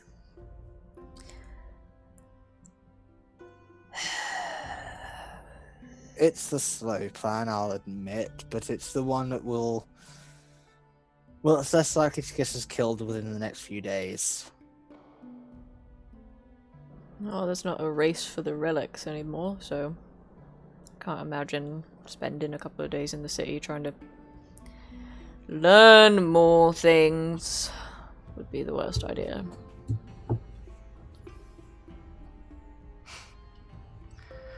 What should we do with the Count, though? That's an excellent question. As much as I want to kill him, I don't think we can kill him. No, If we that's are fair. learning things, then perhaps his dealings with the Demarian family will let us give us more insight into how certain meanings happen around here. We certainly have allies here, and I'm sure the boys hear everything and have loose enough lips. Wouldn't surprise me.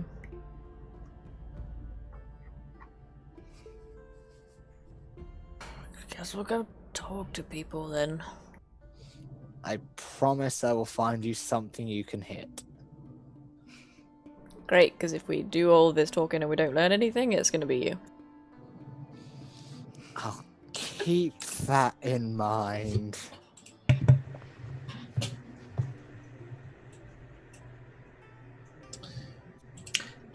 Then, Lou? do you think we should ask Reverie if she knows anything? Sure, she knows a lot of things. That might be good to ask again. She did kind of warn us about all of this all that time ago.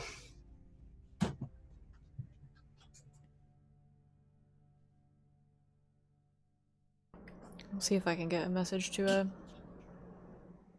Don't really fancy traveling all that way again. I mean, can't we just teleport there? And how are we gonna get back? Teleport back? How? I don't know, I thought we had the things on the ship and on the place that you can just We go back didn't. and forth. We didn't put one on the ship. Oh, well, never mind. We can put one on the ship. We haven't placed one of those things since we put one at the Bed of the Gods. Mm-hmm. But I feel like we had a whole discussion about it and we decided not to. There's a good reason, and I'm sure that Lilibet or Sadel remember it. One of them do. Probably. I don't know, it might be worth putting a stake in the ship. We'll revisit it. Little do you know it's a vampire ship, and that kills it. No! Well, it did belong to a vampire at one time. It is literally a vampire ship. It's literally. Mm, I mean, if we can go back to that bar, we could have another vampire on a ship. That's all I'm saying. no vampires on the ship. Why do you want to be a vampire so bad? Cause he's weird. Okay, Kyle wants Lou to be a vampire so bad because vampires are awesome, and if Star becomes a weretiger, it's gonna be amazing. Oh man.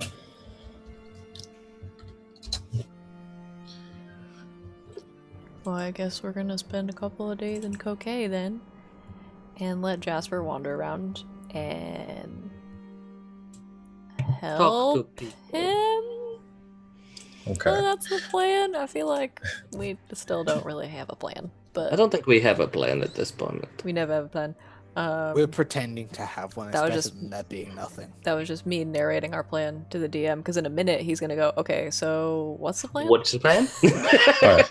So your plan is to, so specifically, not like over the course of a couple of days, specifically Jasper and crew, you guys are planning on going to kind of scout around the city and look for assistance or aid that you might find here within Kokei? I think we at least want to try to get a handle on the political structure and who is Cryptori. Okay. And then maybe try to find some help. I don't know. That's what it seems like to me. Okay. Basically, what I was going for: gather information so we're not running around like headless chickens. Fair enough. Which is what we usually do. All right. So Like headless pirates. given all that, as you prepare and you guys head out to conduct whatever investigations and inquiries you need to discover what you might need to turn the tide against the Cryptori and not fall victim to the same woes that befell the Demarian twins. We will go ahead and end our session here today, and pick up with that next time. So, well done, everyone. Gave me a lot to think about with that. We'll see how that shakes out. So, announcements. We'll go ahead and breeze through these quickly. Thank you, everyone, for watching. Really appreciate it. What? You're not playing the announcements music. There's a song that you play, Sean. What are you doing? I thought you were professional. We were professional streamers here, okay? Come on. We've been my doing favorite this song. for like months now. Thank you, everyone, for Continue. watching, despite the incredulous attitudes of my players, which they will eventually come to respect and fear me, as they should. Maybe when we you will- don't roll so many natural ones in one Nah, fight. not with those trip nap ones. Oh, gonna have to go buy some Sick weighted dice then. burn! Anyway, thank you all for watching. Really appreciate it. Hope you guys are having fun with everything. Couple of announcements before we get going. Like I said at the beginning of the session, we are have a week left on our dice giveaway. If you're interested in entering in that, check out the link for Twitter below on Twitch. Go over to our Twitter page. We have some tweets going on there where you can follow the link over to Gleam, enter in the giveaway itself. Just requires you to follow us on different platforms, and you get a bunch of entries that you can use to potentially win some dice. So check that out. We also had an announcement earlier this week that we have a brand new game that is coming to GGameKnights, which is going to be Tidefall, which will be run by the illustrious Lindsay. You might know her from Lynn's Days. If you would like to enjoy and watch that, it's going to be starting towards the end of March. I think March 22nd is going to be the first session of it. It's a more- Thursday. Yeah, well, more announcements to come, and you can check us out for that, and as we get amped up to play this awesome new adventure. That music just distracts the hell out of me. So we have that coming up, and before that, on March 8th, we're going to be having a little roundtable with some of the Game Knights. The DMs, including myself, are going to be answering some questions and talking a little bit about our experiences DMing both in real life, on Roll20, and on using internet platforms, in streaming our DMs, all sorts of fun stuff that we are going to talk about. So come check us out for that. If you'd like to enter any questions that you'd like us to answer, go over to Twitter. You can send us a direct message there, or you can reply to the pinned tweet, and we will answer your questions. Should be a lot of fun. It's going to be super chill. And that's going to be on the 8th. And I'm going to host it, so you know it's going to be fun. Yeah. So it's I don't like that attitude. it's gonna be a good time. So check that out. Otherwise, all of our stuff is below. If you're interested in shows coming up, tune in on Monday for the next session of Wild Space. Time and everything below on the page. And we might be playing some video games sometimes, and maybe tomorrow, maybe later in the week. And so always check us out on Twitter for announcements about that. Always thank you all for watching. Really hope that we appreciate all of our fans and everyone out there that is watching our show. And we will see you all next time. So until then, good game and good night, Internet. Good night, Good night, Internet. Internet.